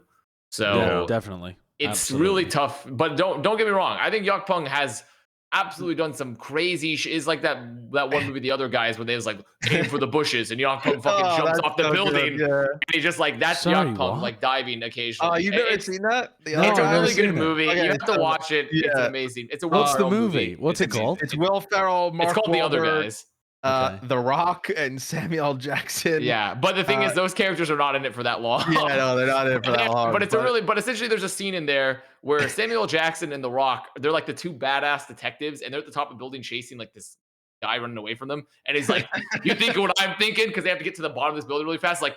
Aim for the bushes, and they like jump off this skyscraper to like try to land in the bushes, and they just die. There's no bushes. The thing is, there's no bushes. They just jump straight into the concrete. Yeah, they actually don't even get close to the bushes. They just die. And that's Gwangboong diving on Winston. Is like there's like he might has an idea there, but like sometimes it's just harebrained. It's like what the fuck was Gwangboong doing? The one clip I saw on Reddit was so funny. It was NYXL playing against, I forgot who it was on Hollywood. But like Gwangboong was in the second stage and he was like behind the pole in the street and you could see the bar. He had like basically no HP and he was just waiting for somebody to heal him, I guess. Like Jonah came around the corner, was about to shoot him, and before he shot him, he just ran right around the pole, just jumped up, just died instantly. I was like, what? Yeah, I don't know. I will say though, I think you have more good pieces on this team than bad pieces. Like you mentioned, Josh, I think the DPS have been pretty solid. You know, Jonak's been not MVP Jonak, but he's been good. Yeah, this is it.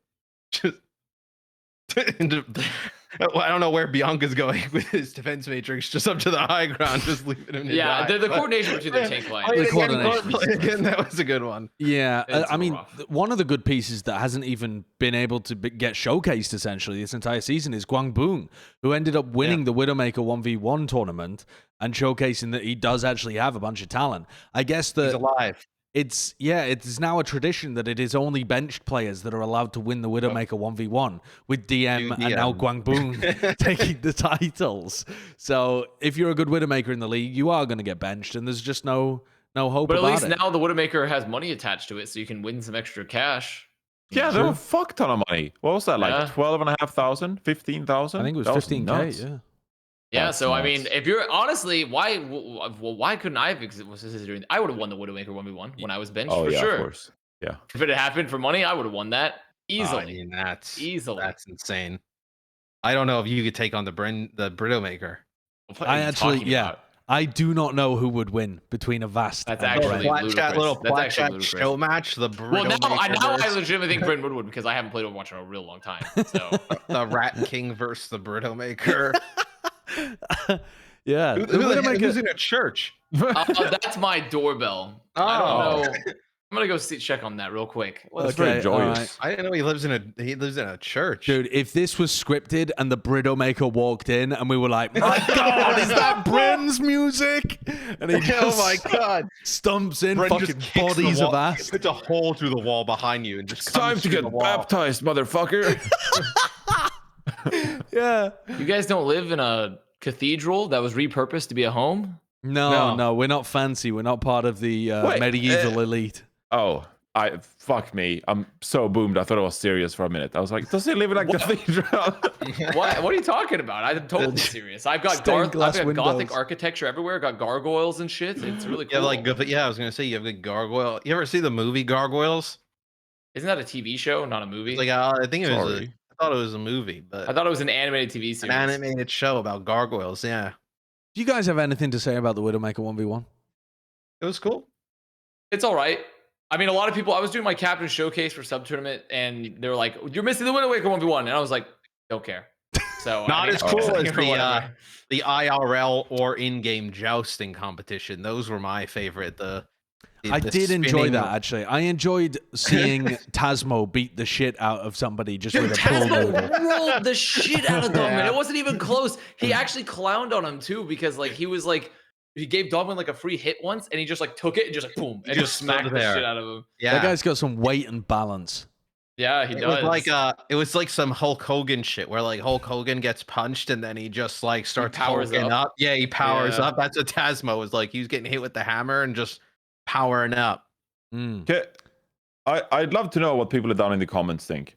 because I mean, I casted the thing, right? Like with the Watchpoint desk. So I didn't know how it actually turned out, and like if people enjoyed it. I'd love to know in the comments down below if people want to tell me like what they felt about the Widowmaker 1v1. Was it hype? Was it good? Was it bad? You know, just in general, what you liked and disliked about it. Because I didn't have any insight. I don't know, because I didn't watch it. I was actually like casting it. So I'd love to know, actually. Personally, I find Widow 1v1s to be papige, but I know that the fans love them. So I anticipate there'll be a mixture, actually, of comments down there. But there you go. There's your comment for this video. Tell Jonathan what you thought of the Widowmaker 1v1 tournament.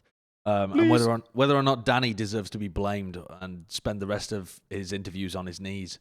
The June Joust Widowmaker 2021 skin was revealed. This is the Angel of Death?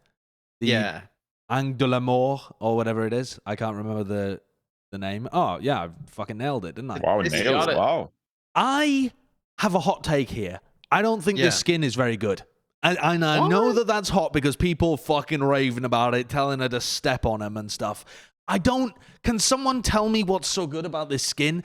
To me, it's significantly worse than like a lot of her other cooler ones. Like I like the Scorpion skin, that kind of thing. This one, maybe I'm missing a theme or something. It just seems like a bunch of black stuff stuck to her body. I mean, it looks cool. This seems like, I mean, even a lot of the people on Reddit were saying like they think this may be the best Widow skin like overall. Yeah, that's what I was hearing, but I don't understand it. Like, why? I think it's up there. I think it looks cool, badass. Yeah. Is it just because it's red and black and edgy? Oh. She looks like an evil Pikmin with her big tail thing. You know. So, like, I personally think that it's a really cool looking skin. And like whenever you can harness the power of horny too into any skin, if you can harness that, you get immediate magic. I think it also looks way cooler in game than just kind of the. Oh really? Okay, I haven't seen it in game, so maybe that's in game. It looks way better. Yeah, I think it looks way better in game. Yeah, I don't know. I think it's a cool looking skin. Yeah. I mean, also, how can you go wrong with like the little like suspender like things on her legs, like. You know, the little leather straps. Like people love that shit. Like it's just so power. There's just so much power, so much horny power in this skin that like it can fuel the people. It's what the people want. It gets them going. Okay. You know, and that's what makes the skin so good. Right. I wish they got a Reinhardt skin with like a wooden hammer so we could bonk on people who. That would be great. Like a King DD hammer from Kirby or something. I pitched a skin that it won't happen because it's so pepeg, but. I was like, they should have an owl skin called Chef Reinhardt, and his hammer is a big breadstick. How many? We would all be rocking Chef Reinhardt with just a big breadstick, like a baguette. And then essentially, and when he shatters, he goes, "Dinner served," and he just smashes the ground with his baguette. And I would be down for that. I'd absolutely be down for that. Why would you just give him like a meat tenderizer, which is already a hammer? Because I think. That is not as obvious as a big fucking baguette, you know? Yeah, that's fair. I could see that. Can you imagine a golden baguette, just swinging a golden baguette? That would look, you know. Yeah. But isn't he German? I mean, wouldn't it work better with like a big chef? But he's a chef, though. Baguettes, they transcend, national cooking. But why not give him a big Frankfurter or something? Give him a big schnitzel. You want to give Ryan a giant sausage that he swings around. Yeah, and he whacks you with his massive sausage. And you don't see how that could ever go bad in any way. Why would that be bad? More horny in the skins. So Josh just then give him a big sausage. You can slap him in the face with a sausage, and then he whacks the sausage down on the floor for the earth shatter. And he just screams, "Take my sausage!" No. That's a little on the nose, don't you think? It's a little on the nose. That is a little on the nose. Well, what about he's throwing around a Wiener Schnitzel, and he shouts, "Take my wiener"? Is that less on the nose? That's even better. I think Team 4 should immediately take suggestions. And his fire strike would just be a fish. It would just be a big salmon that would just go in a straight line doing donuts. I just want to have let's just make a Billy Harrington skin for Reinhardt, and it's just the gotchi-gasm, and it's just him wrestling. Like, that sounds great. Yeah. Okay. Great job, everybody. Now, the real news this week, though, even if you have no interest in Overwatch Esports in the slightest, the genuine huge news for Overwatch in general was crossplay functionality is coming to Overwatch. I saw a lot of hardcore Timothys being pissed in my mentions about this for no good reason, because they're just ignorant of how it actually works. The way that Overwatch is planning to do this, I think, is just good for everybody. And yet people are still up in arms about it because they just love being up in arms about every change. Yeah, it's just people are angry about everything. Like how could you be angry about more people being able to play because with each other? I don't want console players in my competitive games. No, that's not how it works. But I don't want console players anywhere near me at all at any time. You won't even know. You won't even know that they're there. Literally, you'll never know. I mean, there are bad players in your quick play games all the time. You will not be able to tell whether they're console or whether they're PC. There are good players. Some of them might be on console as well. This just allows, like, if you have friends who play on console, or, I think you said, Josh, like your brother plays on the Switch or something like that. Just being able to play quick play now is something cool. I was playing. My little brother's got to the age now where he's interested in playing games with me. In the past, he was only he was just playing on like mobile games, or he was playing on like Raid Shadow Legends. No, and this episode is brought to you by. We just did that for free, by the way. We just did that for free. No. I'm sorry. We need to wait until we get the bag, man. Cut it. But he's got to the age now where he wants to play games with me, and I was like, okay, well, which crossplay games can we even go for? And he likes Minecraft, so I was like, okay, the Minecraft Bedrock, you can play crossplay. You can't play Java for some reason, no idea why. And the other one that I was thinking about was Apex. So I went and played some Apex games with him. He's playing on what is he even playing on? I don't even know what he's playing it on.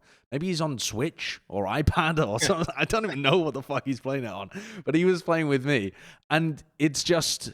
It is, when you're in those lobbies, you're matched with other PC players, because that's the same way that it's going to be in these games. If anybody in your party is playing on PC, you're going to get matched with other PC players. They're not going to match you just purely against console. So you don't have people with keyboard and mouse running rampant, doming everybody. And it just makes the situation more fair. It was pretty chill. I was pounding. But that's just because I'm a god gamer, not because I was playing on PC. And now I can play Overwatch with him as well and prove that I am a god gamer in many different titles. Yeah, I think people don't realize how many people and like friends actually want to play with each other. Like the amount of people that have preferred to play on a PS4, PS5, whatever it is. I don't follow consoles. And want to play with their friends on a PC. It's actually a huge market. It's massive.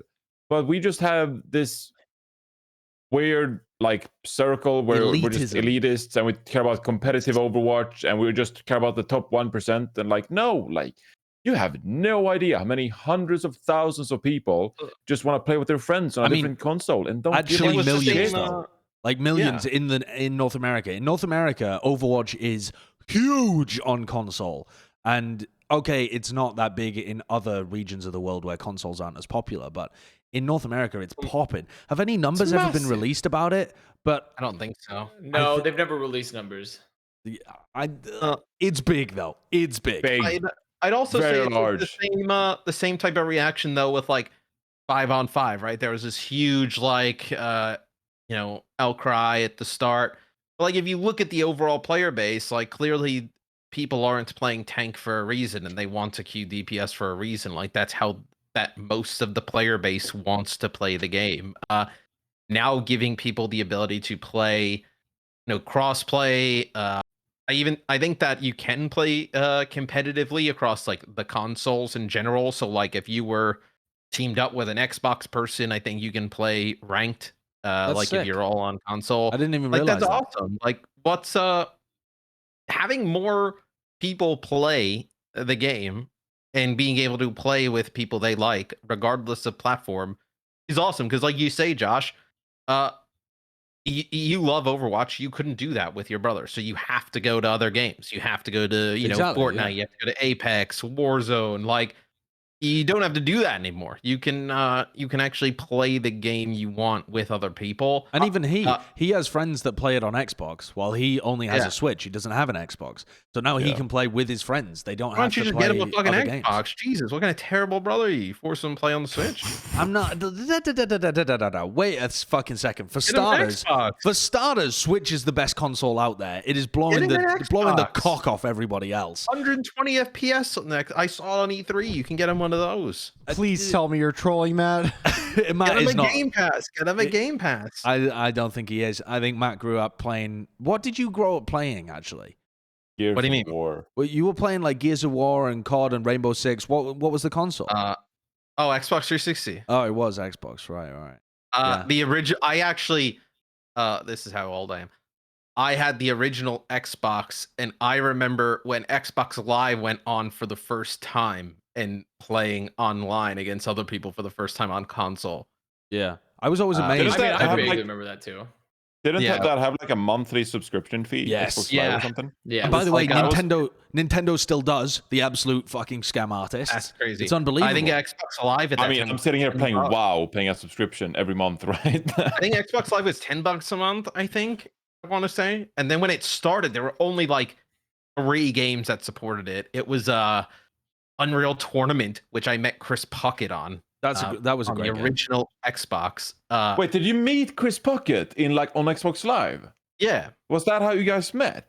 Yeah. I didn't realize that actually. That's crazy wild. to me.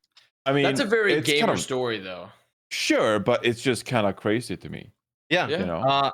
And then there was wild. Ghost Recon, the original one, and then a game called Mech Assault that was out.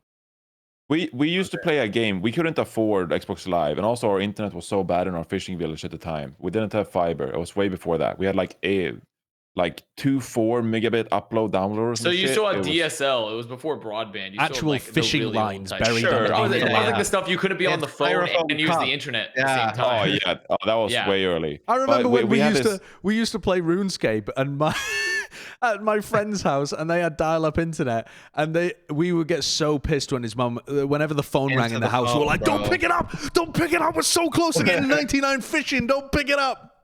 Yeah, we had max an hour, and then the bill too much. We had to turn it off. And also, good times. Like for all the Zoomers, when you were connected via the phone, you couldn't receive calls. So parents were constantly worried that they would miss calls from their friends or like things they had to do when you were online. So you couldn't just like be on your PC and then you get a phone call or whatever. It's like, no, you had no access to the phone. No one could call you. You couldn't call anyone. And so every time you connected via the phone to the internet, all the parents were freaking out because they were like, don't be on too long. You know, maybe what if my sister calls? What if my like dentist calls? Like whatever. And then they'd freak out about it. Bro, that's wow. I had a friend who got cable internet, and he had a computer that was good enough to play Team Fortress Classic. Oh, and we became degens. Just like the phone thing went away. It didn't fucking matter who was calling. You could answer whatever. And I was like just complaining at home. I was like, we need cable internet. And my parents were just boomers at the time. Nobody understood what the fuck cable internet was. They barely understood why they couldn't answer the phone. So eventually we got it, and it was unbelievable. Back to an actual Overwatch crossplay thing here, by the way. I don't think this is at all comparable to the complaints about 5v5 that you brought up earlier, because this crossplay doesn't hurt anybody. All it does is it helps everybody. You can make the argument people out there who actually think it hurts them. That's the thing. Yeah, that's what I'm saying. It's not like but at its base level, like there are people that do that, but at least like there are legitimate reasons why someone might complain about 5v5, even if it's like a good direction. Yeah. But there are no legitimate reasons to complain about crossplay. Like it just all it does is help. It makes everything better for everybody. And you know what's next? You know what I want to see next? Free to play. Don't think it's gonna happen, but give me free to play. Absolutely. That's what I tweeted about when this happened. I said there's 2 pillars to making a game pop the fuck off. One is crossplay, one is free to play as well. They must have considered it at some point in terms of the marketing of a game. You'd have to be crazy not to. I'm interested how it affects like Halo. Obviously, we were joking about E3 earlier, but like Halo said today that their multiplayer will be free to play, which means all you have to do is buy the campaign. So I'm wondering how they plan to roll that out, monetize that. I think that's a huge move for the Halo base. Yeah, I mean, if they update the monetization system in Overwatch 2 and they make it free to play, I mean, the franchise, like you said, would just pop the fuck off. I think, we've been around the industry for so long now that I think, if they priced Overwatch 2 at like $60 or something, I think we'd probably be a bit disappointed because the cost to entry is so big at that point. So, Uh, we'll see what they The do. only But argument that would really be that's nuts. like against free to play is that like cheaters and whatnot. But even then, like people are gonna, unfortunately, the way it is people cheat regardless, right? Yeah, There's it's there's tough, people out but there just.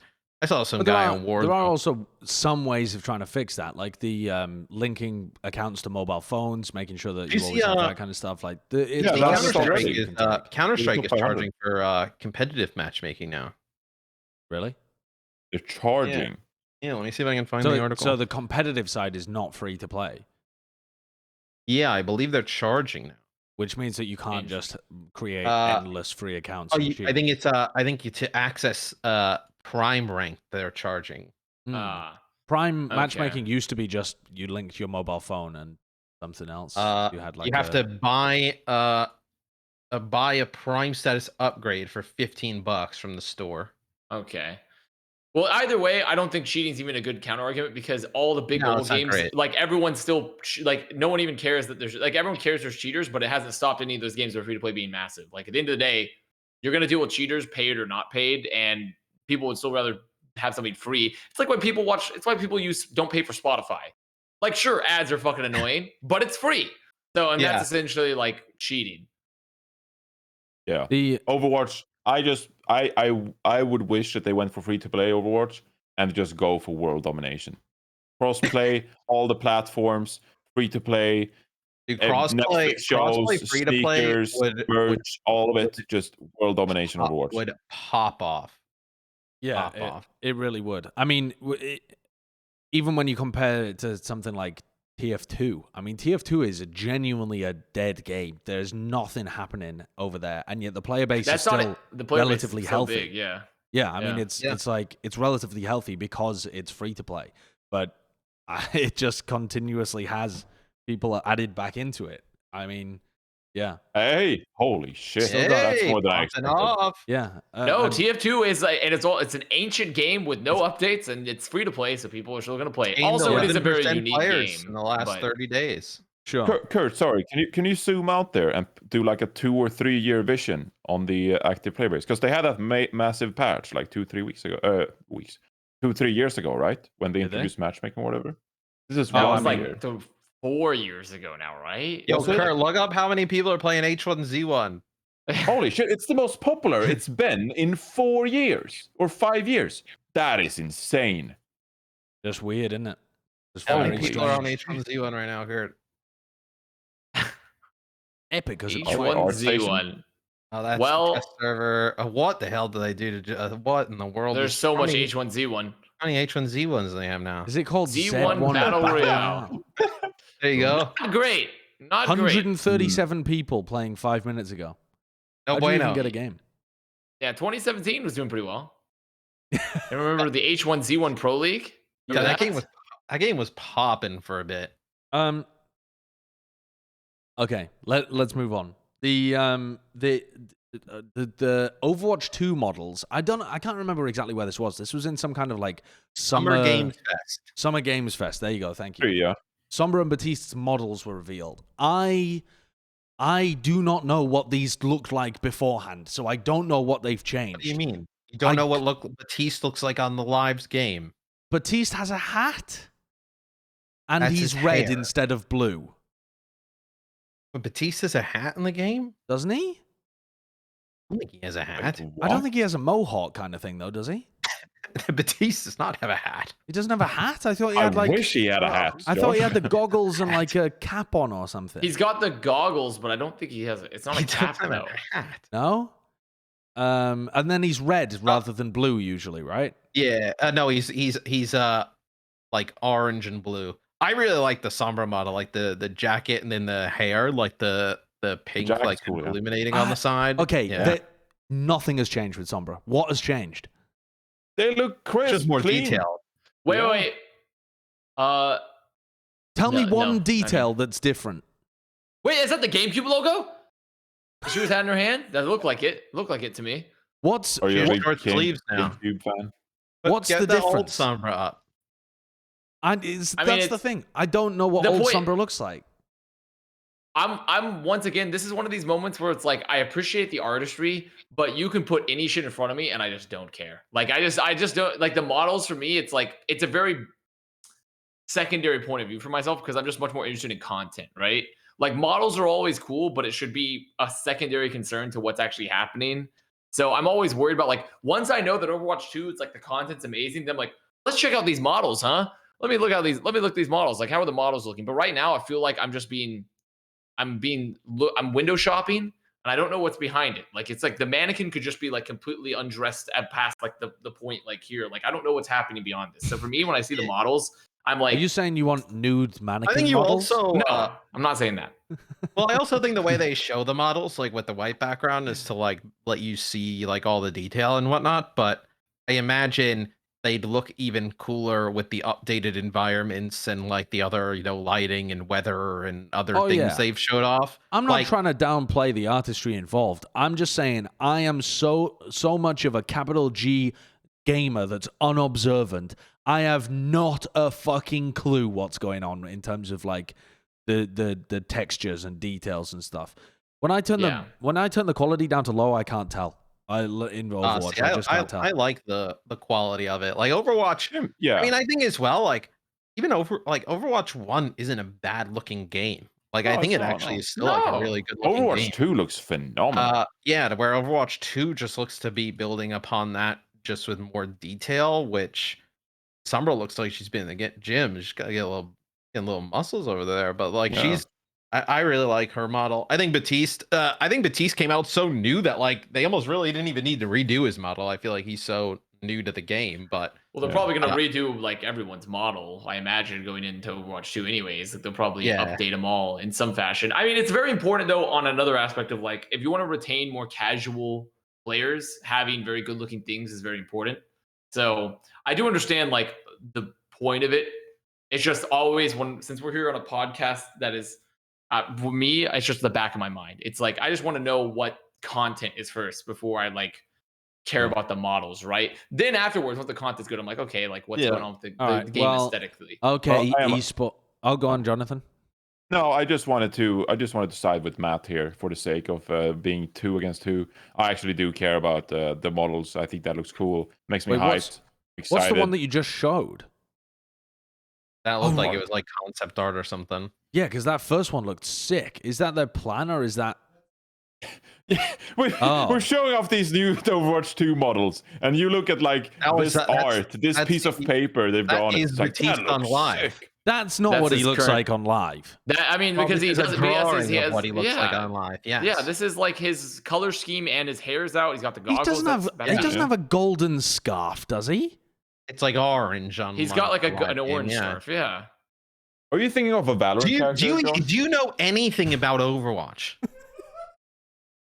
Yeah, I thought he doesn't have a fucking hat either. I thought he had a hat on. I don't know. Doesn't have a hat. Nope, just his hair. No, has he got a metal arm as well, or is that a glove? It's a glove, dude. Is it a glove? Yeah. Yes, okay. It's just his gloves. All right. Yeah. Okay. All right. Fair enough. I've got some esports stuff to talk about because it's the only thing I'm qualified to discuss. What? The Shanghai Dragons signed develop. This player coming out of contenders. Wait, did we talk about this last no, week? We didn't talk about this last week. I said it was rumored. Yeah, it's a rumor. Yeah, but now it's official. They're replacing, presumably, like the gap in the team that DM would have left. And I don't know too much about develop, but I do know that this was Packing 10, one of his highest prospects coming out of contenders this year. It was their choice if Kai ended up going to another team. And now Shanghai Dragons have ended up signing him. So the rich get richer. He also looks really like he's been startled in his profile picture. Like he looked really concerned.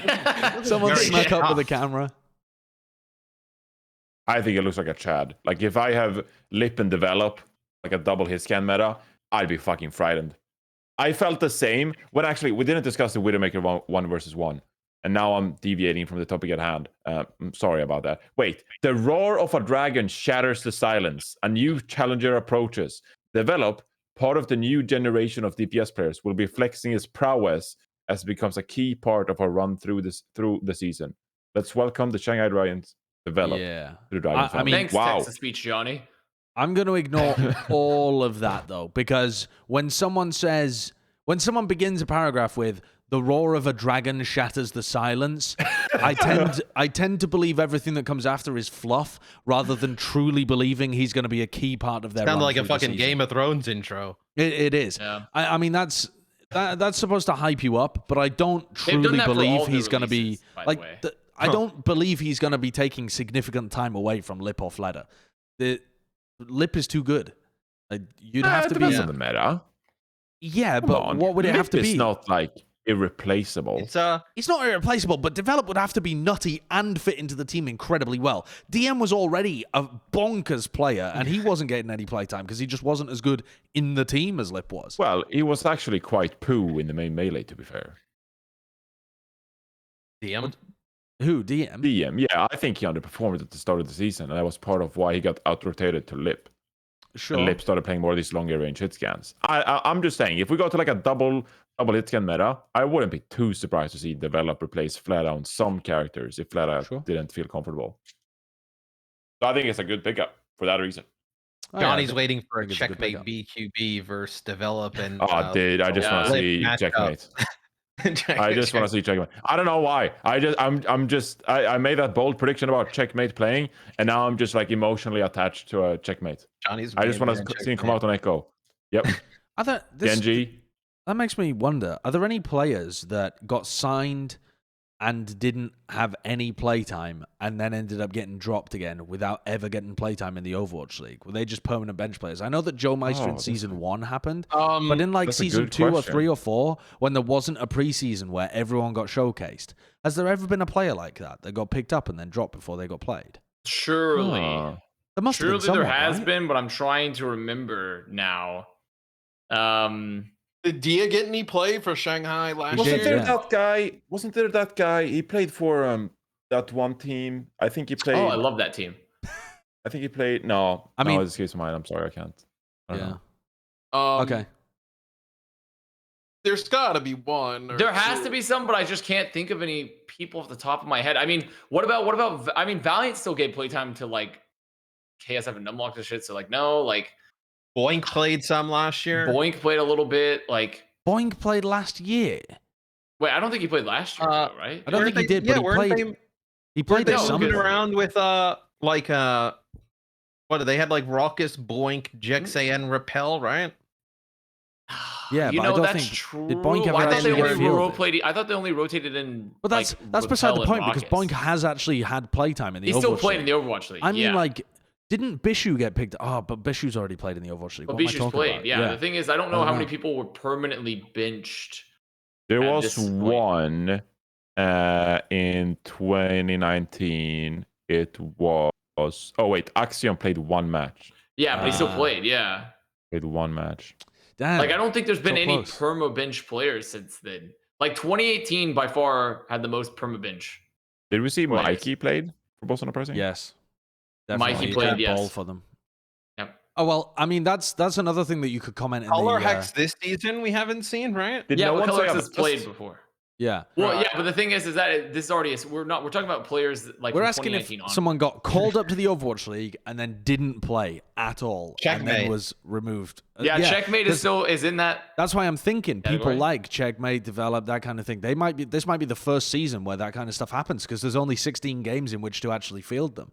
If you can think of one, if you're listening and you can think of one that we haven't said, then put it in the comments. See if we've missed something. See if you we know haven't more than seen we did. he played last year, but we haven't seen Tsuba this year for Justice, right? Yeah, but he played already. He still played in the Overwatch League though. Like, and he Yeah. was a significant starter too. Anyway, okay.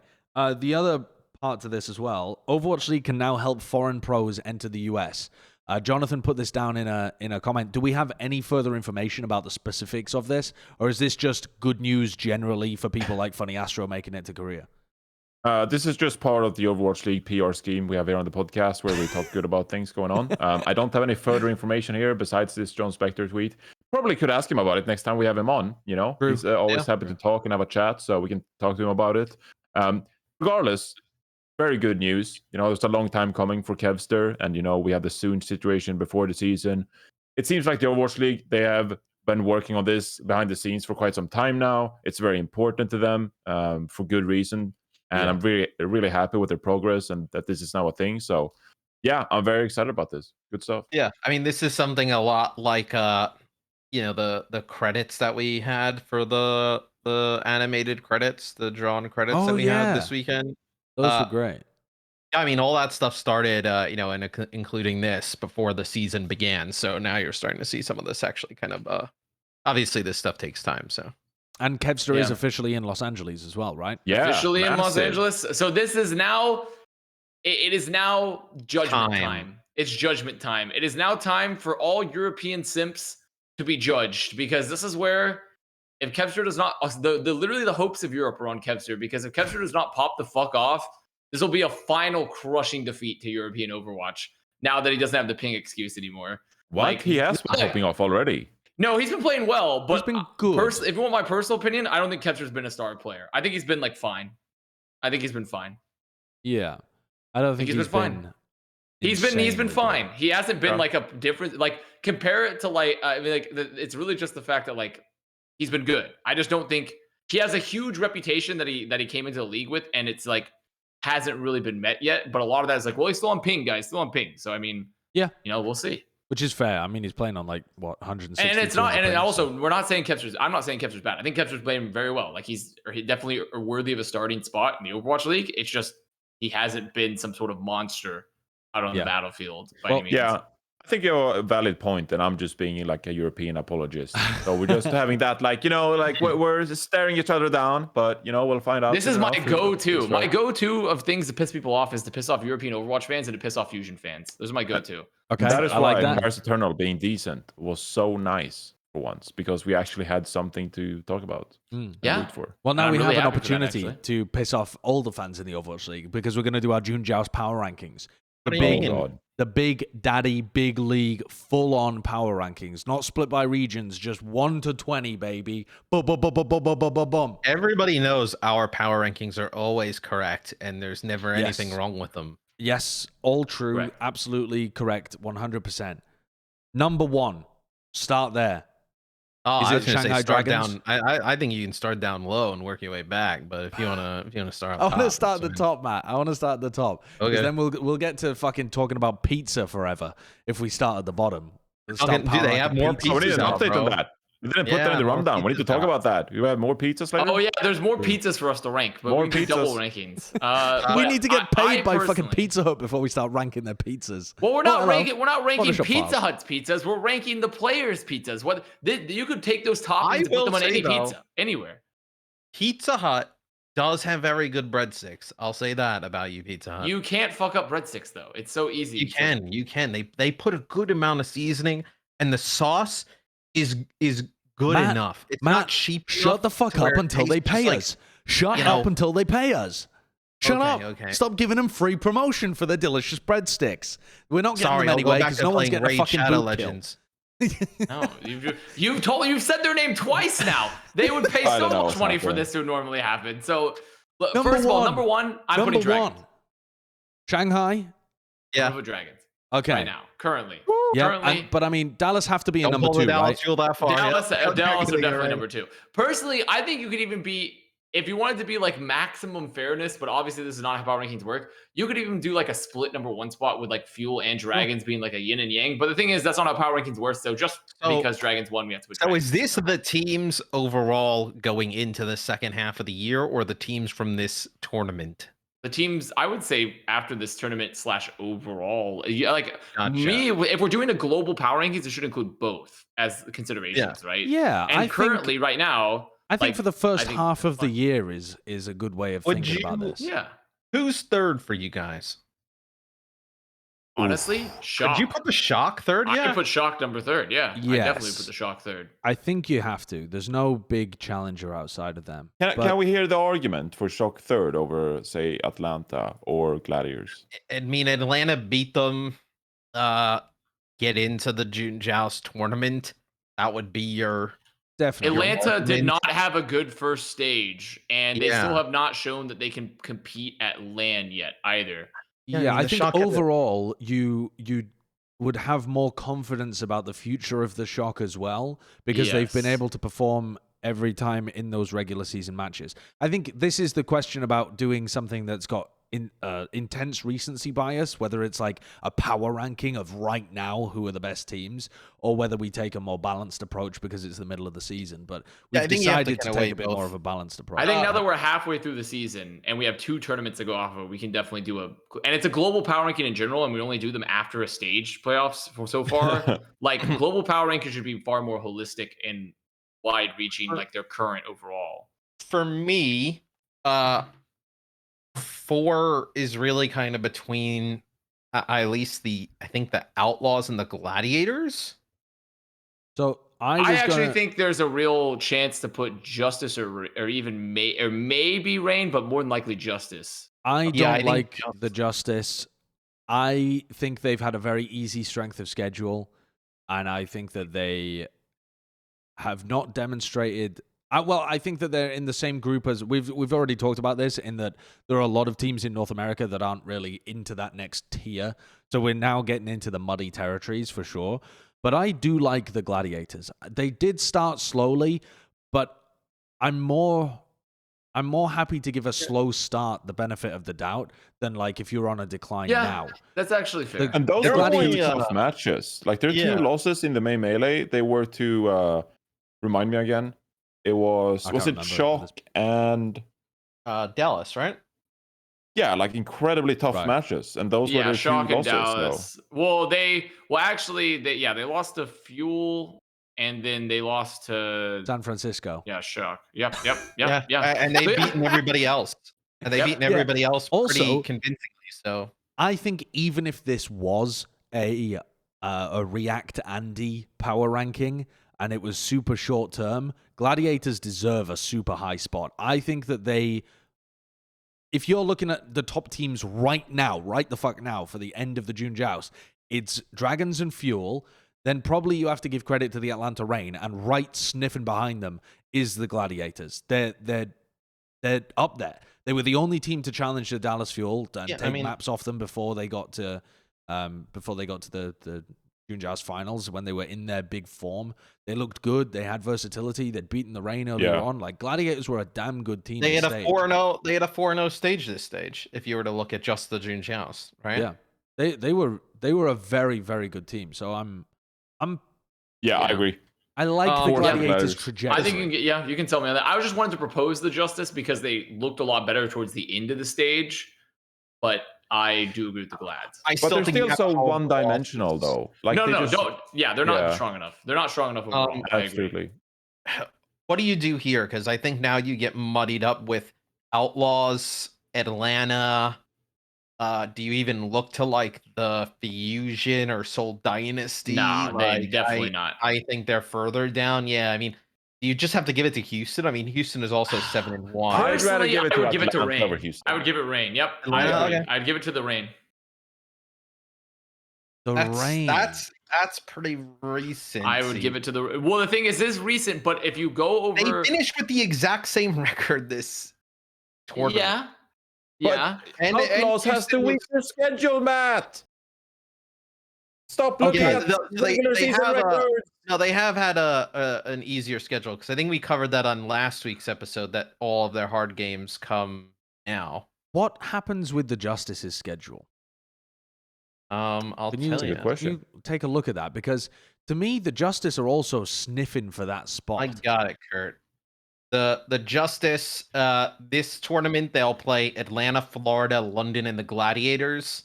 That's a relatively decent schedule. And in Those are the final three one fairly tough games. they'll have the Outlaws, the Gladiators again, the Defiant, and then the Titans. Oof. Those are, I mean, there's at least 5 like games that are on their level that will define how the Justice. There's 3 games goes. out of those that they should clearly easily win, right? They should definitely beat London, But if you want to Toronto, make and Vancouver. I mean, they're 5th now, and you have to make top 5 in the West. You almost feel like they'd have to make one of the stage playoffs to make it for the play-in, right? They need a big run. You probably need 2, 3, and 1 sets, right? Because right now you're sitting at like 5 of the league points. I mean, that's kind of where you would just like give a little bit of a benefit to Houston. Is that even though their schedule has been weaker, they've actually okay.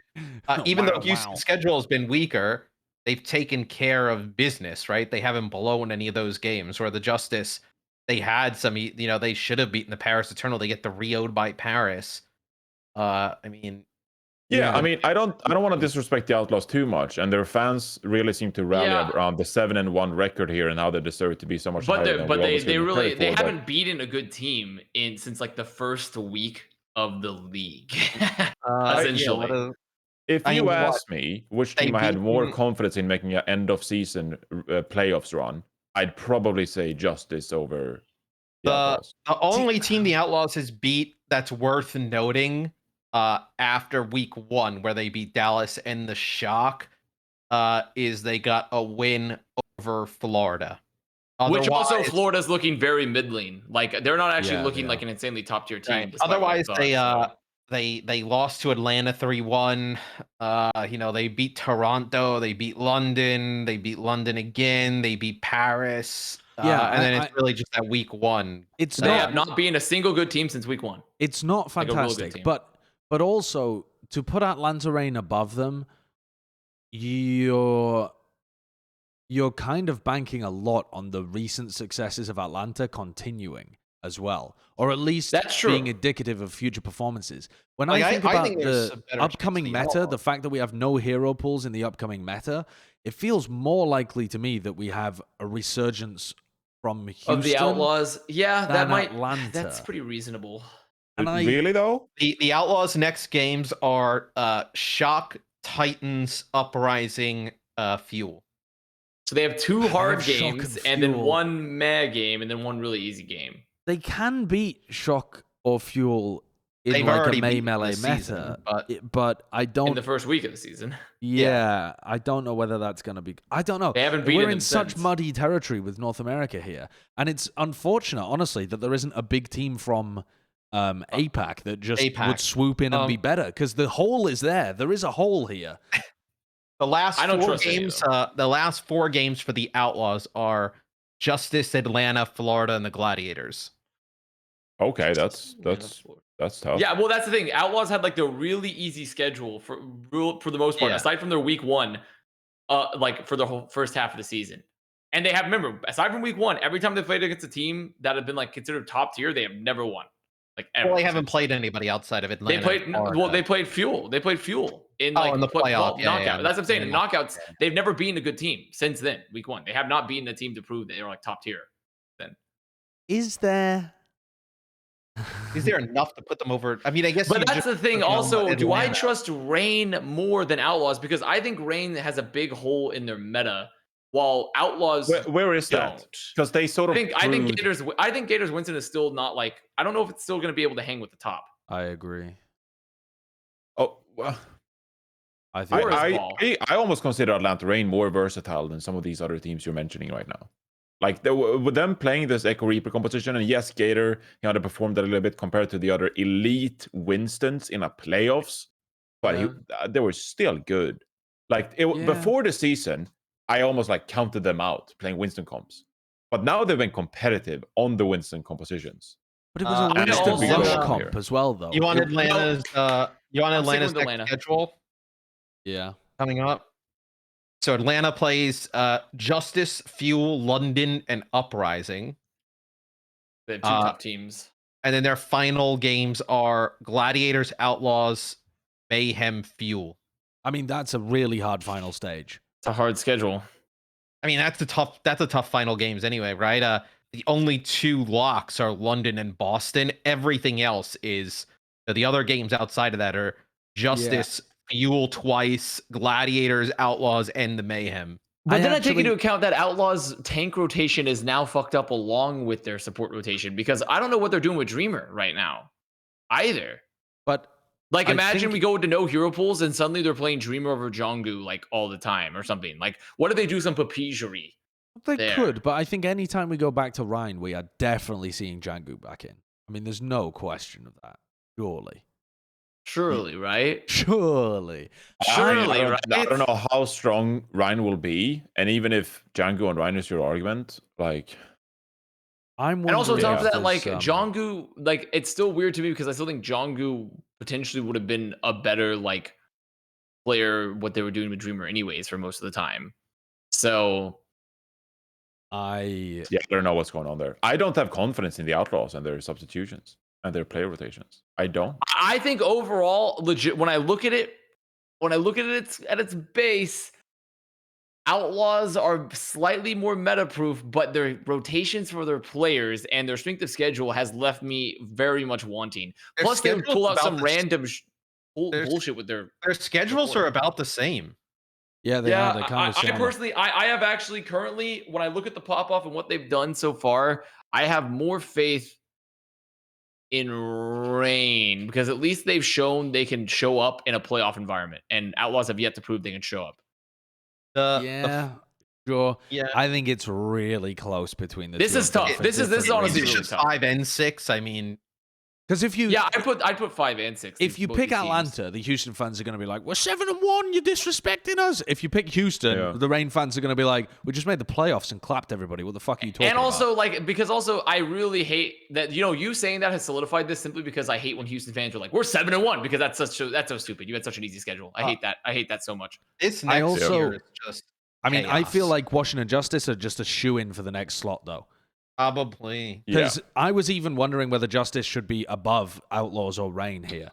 It's not that I feel like Justice are spectacular by any means, but when I said a couple of weeks ago that Justice fans should start to be worried, that was because I was concerned that they wouldn't be able to pick up those final 2 wins of the June Joust, and they'd end up kind of Papigeon away their first half of their season.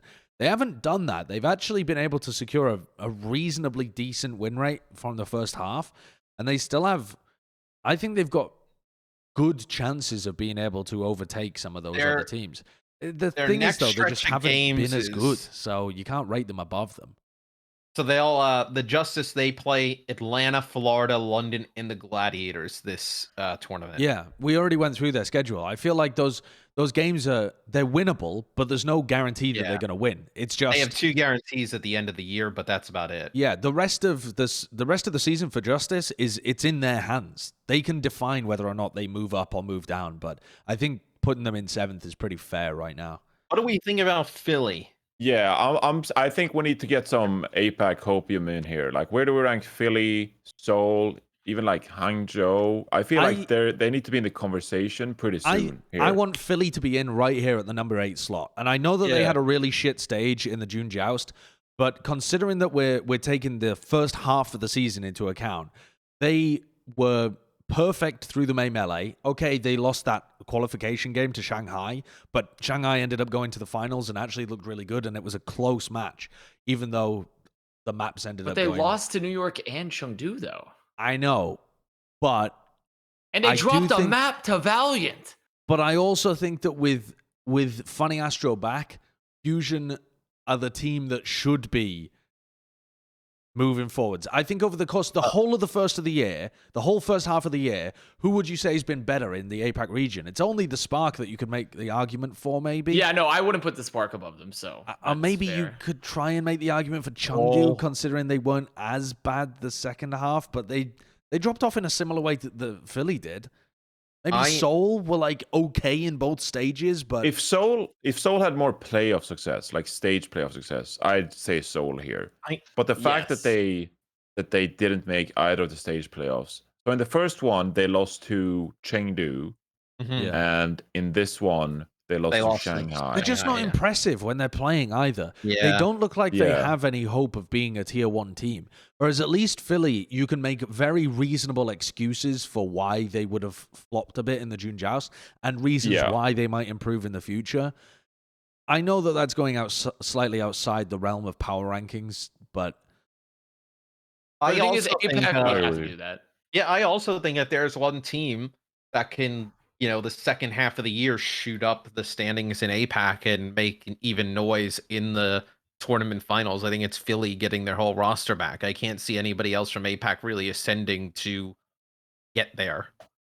I mean, we Pure really have to fucking make the Philadelphia choice. Are we going to copium. make this prediction for Fusion based off their current performances or what we expect their future Well, you can performances even to be? make it off of their current performance. Like Josh said, they had an undefeated May Melee. Although they didn't look good in the June Joust, they're still I mean, that's a whole tied for- stage. That's right, a they're whole still tied stage. for second though in APAC. It's not like they Washington Justice and went from first to 7th or 6th.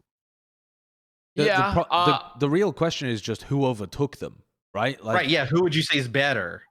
I mean, the thing is, you could make a very real argument if you look across from both stages. If you look across both stages, you could make the argument that Spark has had a much more like essentially actually equivalent performances, really. So never mind. I mean, they've had essentially equivalent. I think they're pretty equal. I think that's a little bit of recency bias because That's what I'm saying is I'm taking into account both stages, right? If we equalize them based off results, but Fusion has had a much higher peak. So you know what? Fuck it, Fusion. Yeah, I think that's fair. I here's feel the- the same. Here's I the could other half easily to see this question, though. Hangzhou at like 6 or 7 though in like a couple of weeks time. Would you put the Spark over Well, even Seoul, before we get there, Chengdu, though, and Matt, Florida? does Fusion deserve to be above Mayhem? I personally think Fusion. So let's go. That's actually my question too. Is about I've been looking at Mayhem because also Mayhem have been really rough. They have not been a good team in a long time. Their last good team victory was in the May Melee, and they beat Justice, which is still, and that was when Justice was looking all right. They were looking like all right at that time, but they haven't been a good team since then. And they had one really close match versus the Fuel though in June Joust. So personally, I think their overall performance here is roughly equivalent to Fusion as well. What do you say? Who is the more versatile of the two? Do you have faith in Florida Mayhem like in a lot of metas here? Because I don't. That's the thing. I don't know. I don't know. In Philly. Mayhem didn't make it to the May Melee proper though, whereas They did. Fusion. They I did. mean, you can't But hold it Fusion too had to much play against Dragons, Fusion. right? Yeah, they had to play Dragons. Yeah, Right, so, Yeah. but still, I feel. And Florida played Toronto and Washington But Justice. Mayhem also played Dragons in the May Melee, and they lost to them in a map 5 game as well. Yeah. So Okay, that was a Papega game. it was a Papega game, but the thing is, they also put up good performances versus Fuel. But then they most recently got 3-0'd by Justice, who's been looking like they did look a lot better in that match. But Mayhem looked really rough. They Personally, yeah.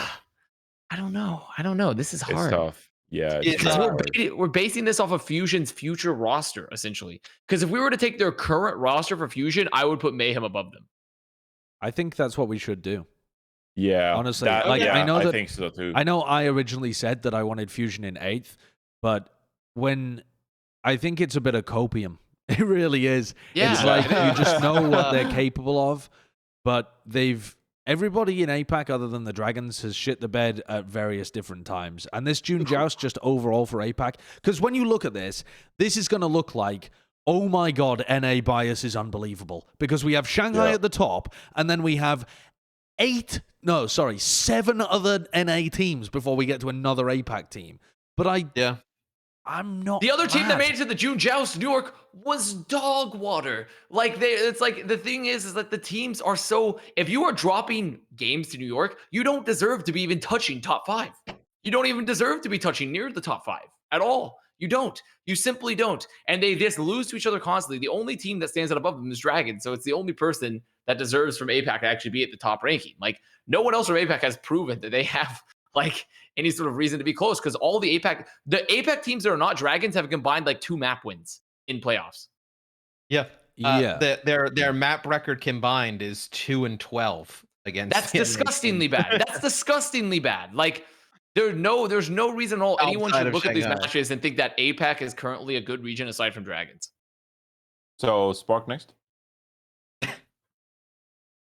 Do you put Spark over Spark or Chengdu? I think So- that is the question. Yeah, that's the personally. I honestly have more faith. Well, So also you could technically put Soul. You could technically put can Soul. put Here. Soul. Chengdu though, Chengdu made the May Melee and won 2 maps. Yeah. What did they do in the June Joust? They had a pretty underwhelming performance. Did they go 1-3 or something? Sorry, they don't even play. They lost to Soul in a map 5, and then they also They were 1-3. they also lost to Spark, and then they lost to Dragons 3-0. And then when you compare that to Dynasty, That's Dynasty beat them in the map 5. They lost to Dragons 3-0 again, and they beat Charge. So you could argue that like their schedule was harder because they also had to play Spark. Oh, APAC was such a mess in June. It's just a mess. It's an. Would I you just say personally would Soul? have Charge over. I would have Charge and Soul over. I Are would we have in a definitely have. scenario where Seoul are the or most Chengdu, I should say. consistent team across May and June? They're mean- 3-1 for both. I'm not mistaken. Yeah, they're 3-1 in both. But also their May was their. This was their schedule for May though. They played Fusion, which they lost to 3-1. They played Charge, New York, and Valiant. So and then they lost both of their tough matches in because they lost the Dragons and got blown out both matches. You know when they played them in June. And like Hunters, they had a map 5, but you can't argue Hunters are like top tier necessarily. I just don't like solos. Oh, I feel like you never have to trust give it to them. Soul though. What about I would give it to Spark? Hunters. I would give it. I don't. No, fuck Spark. Nope. Fuck them. No. I think Give you it to have Hunters. to give it to Soul. I would give it to They- Hunters. No. I'd give it to Hunters. Oh no, the I'll give it Hunters to made Hunters a too. tournament. Yeah, they made Hunters a tournament. made a tournament. They went to map 5 versus Soul. Hunters deserve it far more All right. than Spark and Dynasty, in my Do you opinion. put Yep. Dynasty next? Okay, so this is where we start getting a little wild. This is where we start getting a little wild here. So We're first of sleeping all, on Shu fucking. I'm also Shu gonna Shai. tell you guys something. If the meta stayed the same this whole year, I would have Paris Eternal potentially above. I would have Paris Eternal above Hunters if the meta stayed the same the entire year. Like if we played this meta from the last stage, I would have Eternal. I could potentially have Eternal over even Fusion theoretically if the meta stayed the same. But That is wild. But the meta's not staying the same, and Fusion roster is changing, right? So we can't do that. So we can't do that. No, we can't. Does Uh, Soul Spark? Dynasty here by default. I don't know. It's got to be. It has to be Soul or Spark. I feel like not giving Spark credit for their They had an Joust undefeated performance stage. if they're in 13. It is kind of criminal. But at the same time, It would be Spark. It would be Spark. Yes, I think. The thing is, though, what is Spark's record pre-Shy and post-Shy? If you think about like new Spark. Would you like to hear it? Yes, please. Well, in week 2, so they started in week 2 of 2021. They lost to Fusion 3-1. They lost to New York 3-1. They lost to Dragons in a map 5, and then they beat Charge. And then since they've added Shy, they have only lost to New York again 3-1. So But that was a qualification game as well. It was the qualification game, but even still, they lost to New York. They lost to New York. Oh, you're right. They did lose to New York. They lost to New York, man. They lost to New York. And they just looked so papige. So, I mean, like, I would rather have Soul only because they haven't lost to New York.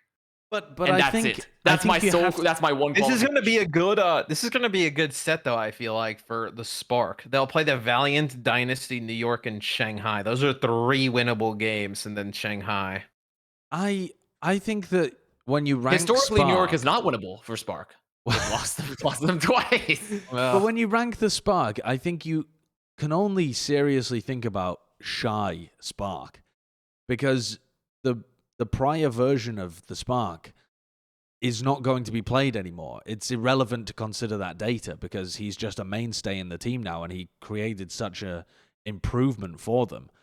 Yeah, but there's essentially you're judging Spark off of essentially one match. They 3-0'd the Dragons, right? But then their other wins were like Charge and Valiant, and then they lost to New York. But they did play with Shy as well in the main melee, I think, right? They I played towards the end. I think they he played didn't the really final get- 2 matches or something. I thought he may have.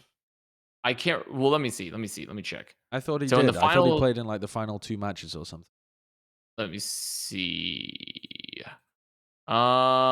Yes, he did play in the final matches of Melee, but they were playing Charge. Yeah. They played Charge with that. So like the thing is, to me, we're judging the Sparks' improvement per se off of the fact that they didn't lose to Hunters and they beat Shanghai, right? But That is the thing is impressive. that, which is impressive. That is impressive. And also but also when they played versus Shanghai in week 3, when Shanghai was still looking pretty weak, they went to map 5 versus them, but Shanghai was looking really weak. So it's really based off, we're hinging our whole results here off of the Shanghai performances, I feel, mostly. But then they lost to New York. Honestly, I think both of these teams are just in the same spot. Like they're just like I don't love Spark their Seoul credit. because I think though. they're. I think I've- yeah. Yeah, I don't fucking know. Apex are. I would rather give it. I would place. rather give it to Dynasty simply on the basis is that I don't think Dynasty is ever going to lose to an incredibly Papige team. But they're not going to beat any Really? good team. You don't think you think Seoul Dynasty is the essence of consistency against bad teams? I don't think that. I don't know what. I thing is, I don't know what to think about the Dynasty. They're going to play Marv 1. But they It haven't really is lost to a bad baffling. team yet. And Spark have against all odds. Against all odds, they've thrown everything they knew into the dumpster. And that's why I have no faith in Spark. But because you've unlike lost- Dynasty, where I have no expectations, Spark, there is expectations there. You expect them to like do something, but they'll just randomly nosedive into the ground for no reason whatsoever. that's- Of the bizarre choices. But that is like, as much as you're saying the successes of Spark came from one match, your complete absence of belief also came from one match where they Two just... matches. They lost to New York as well. They've lost to New York But twice. that was before they had Shy, wasn't it? The first one. Oh well, one of them they did. One of them I don't think they did. Yeah, I mean the second one mean- they had Shy, the first one they didn't. So I'm discounting that first one. It doesn't apply to me. The data irrelevant because no Shy. Oh, Shy only. Post Shy Still shouldn't only, have lost. they've only They had still one shouldn't have lost to Papige. New York, man. I know Even they without shouldn't have. Shy. But you the one loss doth not make a great team poo-poo, as that's the the saying. famous That's how it goes. philosopher once said. Yeah, I will. Let's leave him there. Let's leave I him will there. agree with Spark with this simply because, like, yeah, I can see it, but I have just been burned by Spark so hard in believing in this team. I've been burned by Soul. What, I could argue. What do we do 13th? Because I think, well, I mean, what? Like New York, they make this stage, but they didn't look good at all. I'd give it to Boston or something. I was going to maybe. say Boston or Paris. Or Paris. Yeah, Boston or Boston Paris. or Paris. I feel kind of cool about. What did Boston do thi- in stage in May Melee? I feel like they were completely and utterly absent. Yeah, Valentine. were- they were on the absent in tracer. the- They were Valentine bad. Tracer. Didn't They- Paris they at least won- turn up a little bit? They won one game in the main melee, Boston, and then they came out in this stage and they Rio Played pretty Toronto. well. They 3-0'd the Justice. They lost a 3-2 to the Eternal, and then they lost 3-1 to the Glads, and then they got 3-0'd by the Rain in the qualifier. Yeah, they didn't do badly by any means. I just feel like giving credit to Paris, who, I mean, they beat them in the head-to-head. Paris looked competent in the June Joust, and I think Paris were like, Paris also had a Okay. pretty. Well, actually, so did Boston. main Boston melee. had a pretty tough They schedule. both lost to the Gladiators 3-1. In the Yeah. head-to-head, Paris beat them 3-2. They both 3-0'd Justice.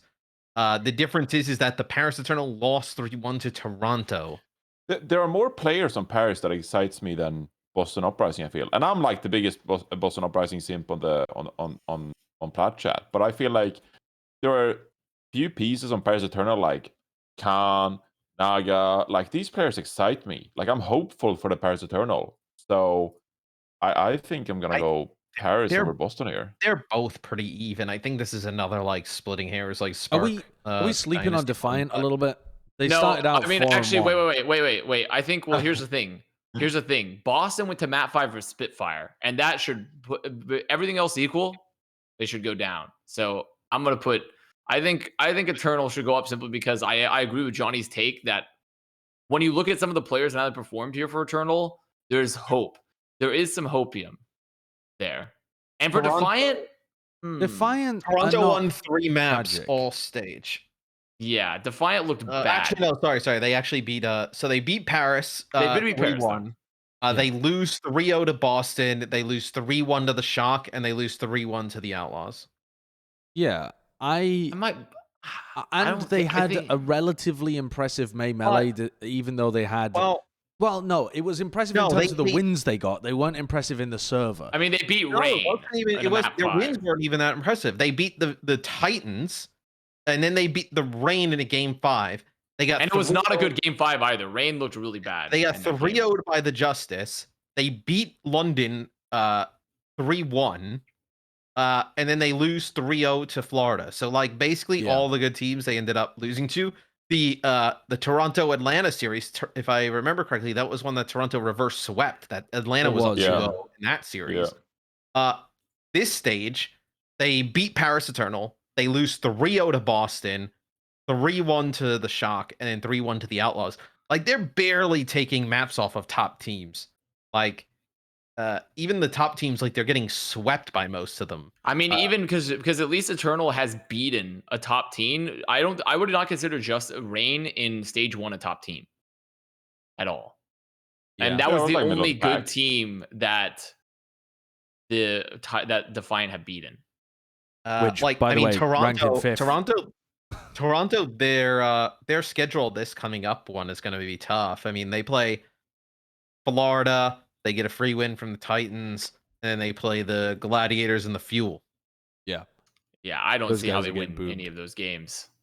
And then their ending schedule is London, Justice, Paris, and Shock. Okay, well, slot them into 15th for now, but do New York better? Does New York deserve some credit for being able to beat like Spark and get into the tournament? Is one win over is a win over the Spark bigger win than anything Toronto's done thus far? In the overall standings, New York is 3-5. Toronto's 4-4. They're almost the same. I mean, but to me, New York does not deserve credit for making it to the finals. I'm sorry, because in APAC you only have to win a single game to be able to qualify, and they happened to match up against a Spark that had decided to roll the clock back and play Anna Brig. And they just essentially had throwers that they were playing against. It was win trading. The games were abysmal too in these playoffs. Like they were literally just roles that were unfun to watch. Like I did not enjoy watching the games in New York. Yeah, you could have swapped them out for like any team in the like 12 to 20 almost. The only team that could have done worse than them was like Valiant Spitfire Charged here maybe would have done worse. But like you could have put like Titans or Defiant or Paris or like all these other. I mean, Paris potentially would have actually done. I think they might have done a little better. Yeah. But so I don't think they deserve to go. Yeah, I think you just Defiant. leave them here. I think they deserve to go there. What about the Charge? I know that Jonathan was simping a bit for the Charge during the early portion of the June Joust. Is it enough to be able to get them to the 17th spot above Titans, Spitfire, Valiant? Above Titans? Sure. Are they better than the Spitfire? I don't know. Really? Do we really want them to be above Titans? Yeah, I think so. Why? I've asked the Titans. Why not? The question is why not? The Titans have not taken a map objective since May 28th.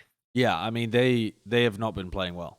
But Titans also, like, if you compare their strength of schedules, they did have Titans a brutal Gladiators, Rain, Shock, Fuel. They did have a Who did Charge play? Let's listen to Charge. Charge played Spark, New York, Fusion, and Dynasty. That looked kind of good though. And also Charge, like they beat New York, but they still dropped a map to them as well. I don't like the Charge. I think they're a dog team, but dude, you can't be rating the Charge underneath the Titans for the whole of the beginning of the season. Yeah, I wouldn't do that. The Titans have. I mean, the Charge have got wins. Yeah, they at least looked competitive, like competent at the meta. Even. If we go deeper down than that, I'm sure they've taken objectives. You can't be telling me there are 3 teams in the league.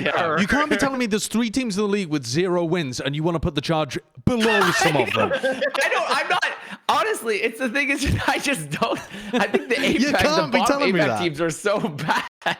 is the thing. I legitimately think that if Titans and Charge played, Titans would beat Charge. It could happen. It could. Absolutely. Oh, wow. But you can't What's power rank the actually- first half of their season and say that they were worse than a team that got but zero the thing wins. is that there is an undeniable fact here that Titans have not won a game and have also not taken an objective in the They've past 4 turned into a matches they've pizza played. delivery company. We've given up talking about them and we've decided to power rank their pizza toppings. At least we're talking about Charge. I'll How put many Charge. cards Yeah, that's have the fair. Charge unlocked? That's How fair. many cards have the Charge unlocked this stage? That's fair. How many Like, yeah, control points have they taken? that's fair. Did you say they haven't had a point in 4 matches? Oh no, Yeah. no, they did it. No, the Yeah. Titans did at the beginning of the stage. So they did get one at the beginning of the stage. It was their match that was on May 28th that started the streak, I believe. And that is just the fact that they have that going for them, and they're not last, and they're not second to last. It's just like It's crazy, insane. isn't it? It's because they've taken maps, a bunch of maps from stage the, 1. against the Gladiators, they took 2 points on Hanamura. That was on May 28th. Sunday against Atlanta, they didn't take anything. Let's see, against the Shock, they did not take anything. Like, and then listen. again- But those are Against really, really you all. hard games. Yeah, Those are very they're- difficult they're games. brutal. Games are really hard. And then compare that to Charge. Like, Charge, their only 2 wins for Charge, by the way, are New York and Valiant. I'm That's still their willing, only wins. as absurd as this may sound, I think you can still put the Titans maybe above London, even though the Titans didn't win a map this stage. Oh, yeah, that's Haven't fair. taken objectives since Yeah. May 28th. Yeah, that's fair. I think these matches were brutal for Vancouver, and they have the same. I mean, they didn't win a map this stage, and they have the same exact maps won as London. I mean, that just shows you how bad London's been. I personally, I still do believe, though, I will agree with the ranking just because the numbers do not lie. But I still do think that Titans could beat Charge in a head-to-head. Yeah. Is there any I- argument for the Valiant to not be at the bottom? No. No, there isn't. In fact, no, there is not. somebody compiled the guesses that we had on Plat Chat about how many maps the Valiant would take. We did a Plat Chat episode where the Valiant's team got announced, and we all had guesses about how many maps they would take over the course of the season. And there was a post on Reddit about it, and I can't fucking remember what it was, What was now. the I title? should have. I can't remember, man. But I should have written it down. It was probably in the thread where Fusion dropped a map to Valiant, because that's where people were talking about it. But I can't 100% remember. But basically, my estimate was that they were going to get something like 4. No, what did I say they were going to be able to get? I think I said they were going to be able to get a ton of matches. I think I said something like they would win. I can't even remember. I remember Bren said that they were going to win 2 maps all season. So if the Titans, if the Valiant don't win any more maps, Bren's nailed it on the head. Jonathan said they were going to win, I think 4, so he's on track perfectly at this point. I think I in the said season. 6. Or was it 6? I think Someone I said else, 6. maybe it Someone was has to go back Jaws. and look, but I think I said 6. Someone had a guess that was insanely close. It might have been you, Jonathan, with 6 though. But someone was like bang on the money for this point in the season. And I think their schedule does actually. No, actually, I'm thinking of London and Paris's that get it a little easier. I don't know whether Valiant's gets any easier, but yeah, we'll track it. We'll track it. If these teams played, who would win? Valiant, Spitfire. I think Spitfire would win. Yeah. I think Spitfire would win simply because they're playing harder opponents. Like so they're better trained. Like I legitimately think APAC is so bad on the bottom like half currently that Valiant Titans, who wins? Titans. Yeah, Definitely. Titans, definitely. I think I strongly believe that Titans is actually like okay. Like okay in terms of like they're not like the absolute worst. It's just the fact that like we're looking at their map score and the fact they don't take objectives, but they've just been getting pounded into the dirt by like they're like an 8th grader getting pounded by like juniors in high school that come up to bully them. They're just like, "What's up, kid?" And they're just like beating the shit out of them. Like this is like Titans. It's unfair. It's unfair. Their next 4 games are Boston, Toronto, Paris, and Houston, or any of those All winnable. right. Yeah. Toronto's winnable. Paris and Boston are like on a bad meta for Paris and Boston, I could see that being a winnable game, or at least a close game. London's next 4 are Paris, Shock, Rain, and Justice. Who comes out of this stage with more map wins? I don't think any of those are winnable for London. Map wins. I don't think any of those are winnable for London. I think some of those are winnable for Titans, though. They do have Sparker now. They have Sparker, now, right? Yeah. What happens when London play against Europe? What happens when London play against Paris? Do they play on high ping? No. It'll be like a ping set for that region. So that's their only low ping game of the season. Yeah.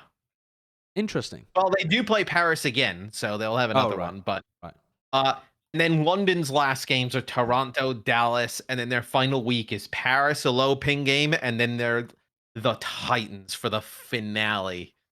I really hope they both go winless up until that game.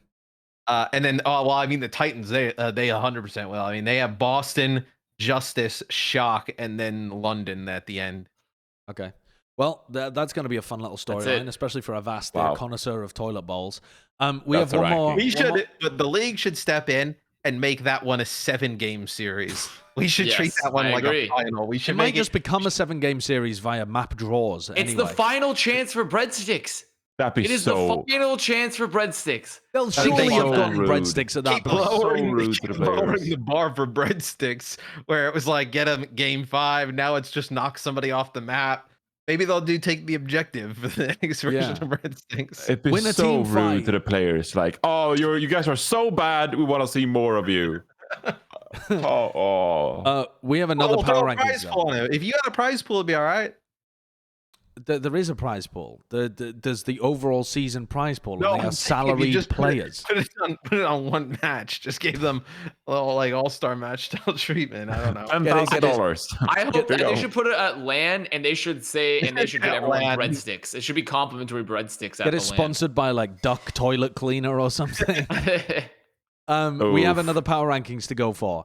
It is the stage power rankings. We did this at the end of the May Melee. We power ranked all of the stages, and we said, where did the 2021 May Melee actually rank? Oh, okay. We ended up putting it in the S tier.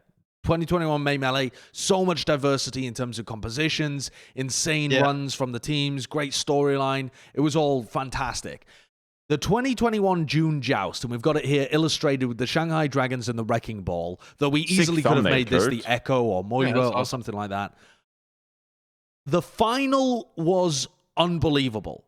The stage itself was not as bad.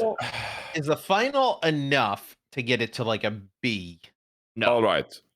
Yeah. C then maybe? No. I would say C is the absolute max you could get. This could theoretically be another F for me. I'm not gonna lie. I feel like, okay, so here's the thing though. I completely agree with the meta, and I agree that it probably should be a C, but I don't think it deserves to be lower or like, it's borderline B more than it's borderline F because of the reason that we still have a sick format, and like competitively, like nothing was screwed up. We were just in a bad meta because of hero pools and other things, and there were just some like bad games. Like, if New York hadn't upset the Spark, we could have had 4 sick teams in the playoffs. It could have been so much better. I think we were a couple of games away from having, a B, not really stage here. I feel like the meta was kind of bad, but overall, it was a competitively played stage. It wasn't. We also did have a homestand during this stage as well. So actually, going back to live is kind of where Spark lost to New York. But they did win 2 of their games at the homestand as well. Yeah. So it wasn't they did have fans and stuff. There was one Vancouver Titans. I guess also Gladiators and Reign sort of broke the mold of the meta towards the end of the stage a bit. Not even towards the end. They started playing Orisa comps from the beginning. So honestly, yeah, this should definitely it's unfair to give it F tier. Yeah, I'm gonna make the pitch that the final brings it up to a B tier. The reason being that I think when we judge these stages, when you look at them with the rose-tinted glasses of hindsight, as we ranked all of the others, essentially, apart from the May Melee in 2021, you tend to remember just the big moments or like the storyline, the narratives that define it. I think the Dallas Fuel and the Shanghai Dragons rivalry, And the fact that the Shanghai Dragons won in like that reverse is going to make it... I think this stage is going to be really memorable for people. Not because it was an amazing meta or anything, but because it birthed a true rivalry that hopefully will carry on later on down the line. But I'm thinking of it as like a baby version of the GOATS 2019 Stage 2, where it's like the shot come back and they rebound. And all right, the average game, especially when the teams were bad, was giga papiche. It was just eyeballs bleeding left, right, and center. But what you actually remember was the sicko moments. So I feel like putting the GOATs, even when it was getting tired, insane final between Shock and Titans, with Shock getting the revenge. That narrative was so cool, it pushed it all the way to an S tier for us. This has got to at least be a B, wasn't it? I think it's more similar to 2019 Stage 3, honestly, where we had a sick final. It was hype. It was sick. Yes, the meta similarities wasn't really there in terms of like how you described it, but I don't remember anything from Stage 3 2019, and I don't think I'll remember anything from from the June Joust 2021. Fair enough. I would rather put it in a C tier myself. It's but a C B border, yeah. All right. Get it in the C tier. That's what democracy says. Especially Pop it because down APAC there. was just such an unjustifiable tragedy. Like, That was is the very thing. true. That is Fair very point. true. Overall, I think if though, APAC had done better, it'd be a B tier. the Shock victory in Stage 3 of 2019 was crazy as well. And now the Shock win in the 2021 June Joust was nuts. The Shock win in the May Melee last year was also bonkers too. The reverse sweep over the Seoul Dynasty, like every time they win a stage, it's in crazy fashion. I hope it continues. And now it is time for the most important segment of the week. What is it? He was Or an just here episode. in the kitchen, actually. But now he's left. But he whispered sweetly in my ear who the candidate was for Bren's Player of the Week, presented by T-Mobile. Yeah. Woo! Could you be a little more enthusiastic, please, Matt? Ooh. That one really had Holy all your, that moly. one had all your heart and soul in it, didn't it? Yeah, that was good. Moly. Holy moly. I do have a candidate here, and I feel like it's the only one that's applicable. It's Fate. It is obviously Fate. How could you have anybody else as Player of the Week? The mental resilience to be able to stick with the Wrecking Ball when everybody was doubting it, and his ability to play it at still a high level when he first brought it out, but continue to refine it, improve the minefield usage, coordinate with the rest of his team spectacularly, and every part of their comp ended up working to facilitate, or rather to capitalize on what he was bringing to the table with that Wrecking Ball. And it boomed Fearless so hard that he ended up swapping over to it and playing the Wrecking Ball himself after having a brief flirting with Hog. Do you get more of a MTD over one of, if not the greatest main tank this year in the Overwatch League? Fate went and brought it to Fearless, and also just the fact that he was replacing Fearless on the Shanghai Dragons and didn't do it by becoming a shadow of Fearless. He did it by being his own version of the main tank for the Dragons. He did it by being himself, by adding that new flavor to the team. Yeah, I think it's a huge moment for him and Shanghai. Like, he played tremendous, but I also think it kind of puts to bed a lot of those questions of like, can Fate be the main tank replacement, and can he play at that level and be the championship player that Shanghai needs? I think he definitely answered that and then some throughout the June Joust, which it may be even easier for Shanghai to move on past this, right? Having more confidence in the main tank of the team. Completely agree. Fate is definitely Bren's Player of the Week, presented by T-Mobile. I don't think there was a better choice. Honestly, I didn't have any faith in the Wrecking Ball when it came out. Like, I was literally like, they're trolling kind of thing. Now, it did have some merit, okay? So me and Custer, we were talking about it behind the scenes, like as it was happening. And I was like, it kind of makes sense. You're counter diving the Dallas Fuel. when they go in. There's an idea behind it, but I don't think it's going to work.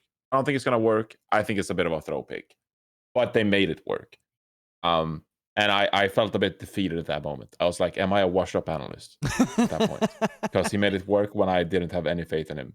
And it's just incredible to watch him and the Shanghai Dragons making that work. Like, I was flabbergasted the fact that they turned that series around. Like, I have to go back and watch that series again because it was unbelievable.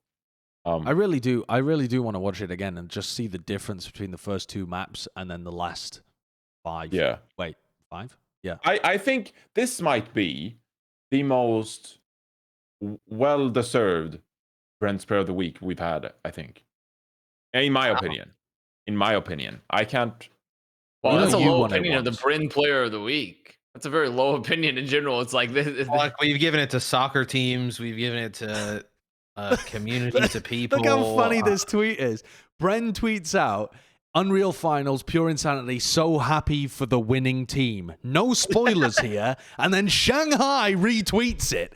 And so just spoils it for everybody anyway. Because they retweeted it. Incredible. Well, Shanghai is just very active on Twitter, so they can. Oh yeah, because they would retweet a loss. They would retweet a big, insane loss to the Dallas Fuel. Bren had a moment that absolutely ruined me when we were in the green room.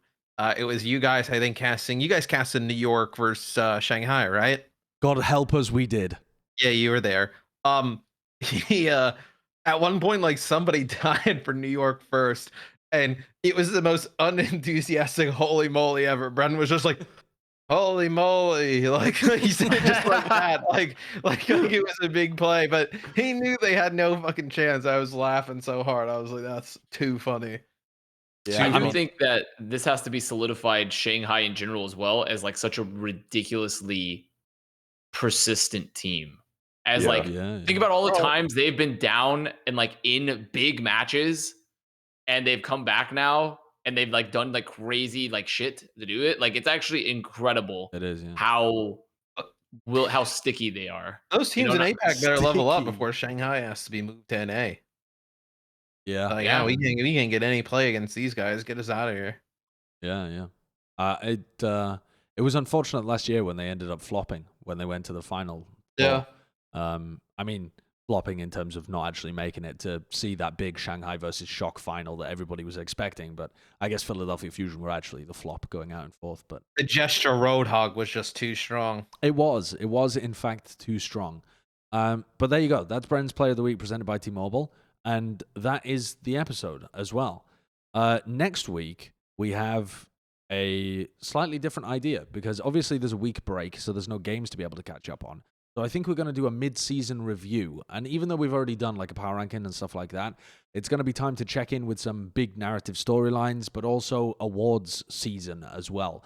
And kind of think about who are the front runners in terms of a bunch of different awards. Both ones that the league will actually give out and ones that we'll invent ourselves, like most improved and that kind of stuff. Coach of the year, those kind of things. Actually, does the league hand out Coach of the Year? No, I don't think they do, right? I have no idea. I think that was just something we invented last year to do. The league hands out Coach of the Year. We were Coach of the Year last year, right? Yeah. Oh, right. Okay. Yeah, sorry. I'm mixing things up. All right, there we go.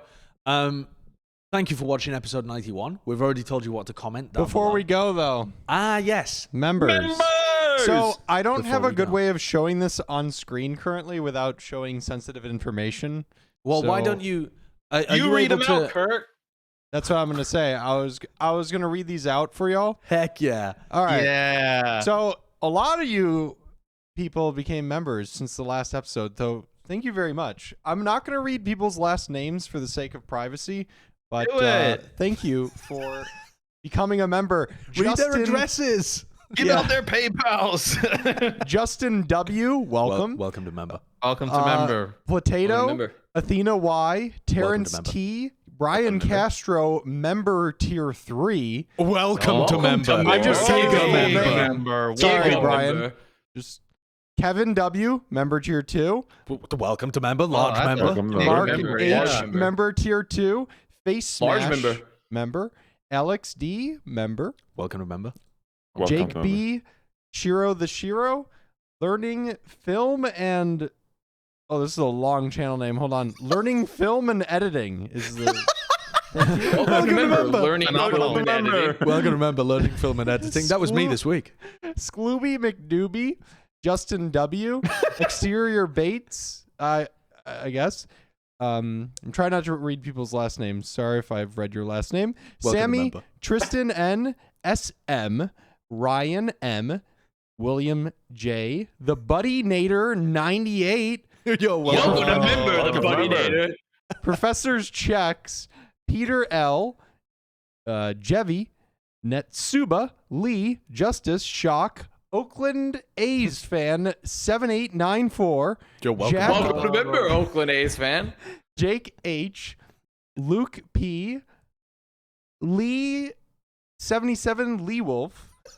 Welcome to Member. Why are you laughing at our members' names? I'm laughing because Not laughing. because not there's such a large mix. I mean, there's learning so many about members. film and editing, and then there's like Luke P. Yeah. And then there's also just the Bro, justice people and the people out shock. here trying to learn, bro. Don't laugh. Sorry. No, let's continue. Welcome to Member, everyone. Welcome to Member. We got Budokai Man ASFD, Nick Jump, Calvin V, Drake B, Godzilla Gomez, Welcome to Member. Welcome to Member. Shuna Sasi, PJS, Jose A, Jack L, Chimebox, Tyler J, Psycho Lab, Welcome. Holy shit, Aaron Kurt's- J. Kurt's eating good this month. The fucking filet Yeah, dude, mignon for Kurt. Hell yeah. We do really appreciate it. I will have a better way of presenting this so it's not long and awkward, but maybe you guys Yeah, like it this way. I didn't realize we it would still be that have many more, by the people. way. Wait, there's still more? Oh yeah, we have like 10 more. more? I'll Welcome to burn Member. through them. Oh, by the way, Psycho Lab was tier 2, so thank you, Psycho. yo. Welcome to Large Large Member. Member. Oh, Large Member speaking- Psycho Lab. Speaking of large, right after Sinhead Childs, Sinid T, we got Large Yeet with the tier 2. We got Yo. Tash. Oh, large Member, large eat. Yeet. Welcome to Member. We got Tash, Prez, Matt B, Mark W, Mech Mac, Wesley M, and Toothless Cannibal, Welcome to Member. who is our Oh, most welcome. recent member. Scary name. We but will welcome. figure out a good system of reading all the members in the coming weeks. But thank you so much. We are at 53 total members. That's Holy pretty good. shit, that's lots of members. We appreciate your support. Yeah, Awesome. yeah. Thank you very We much. love the members. That keeps I the love channel members. running. We also should have some cool content coming out for you this week as well. That's a little less of the usual stuff. Not only that mid-season review, but I think some of the Gladiators people were interested in coming on the show too, and hopefully that'll kickstart our lazy asses into gear in terms of getting more interview people on, because we have intended to do that for a while. We just haven't fired it up. I just need to get the fuck on with it. So You I'll just do have that Johnny after this and week. Bren sitting on their asses, just doing nothing. Sorry. Oh, Here he this is. fucking guy. Did he hear me? Guess who your Bren's Player of the Week was, sponsored by T-Mobile? Who do you think it was? Who do you think deserved it?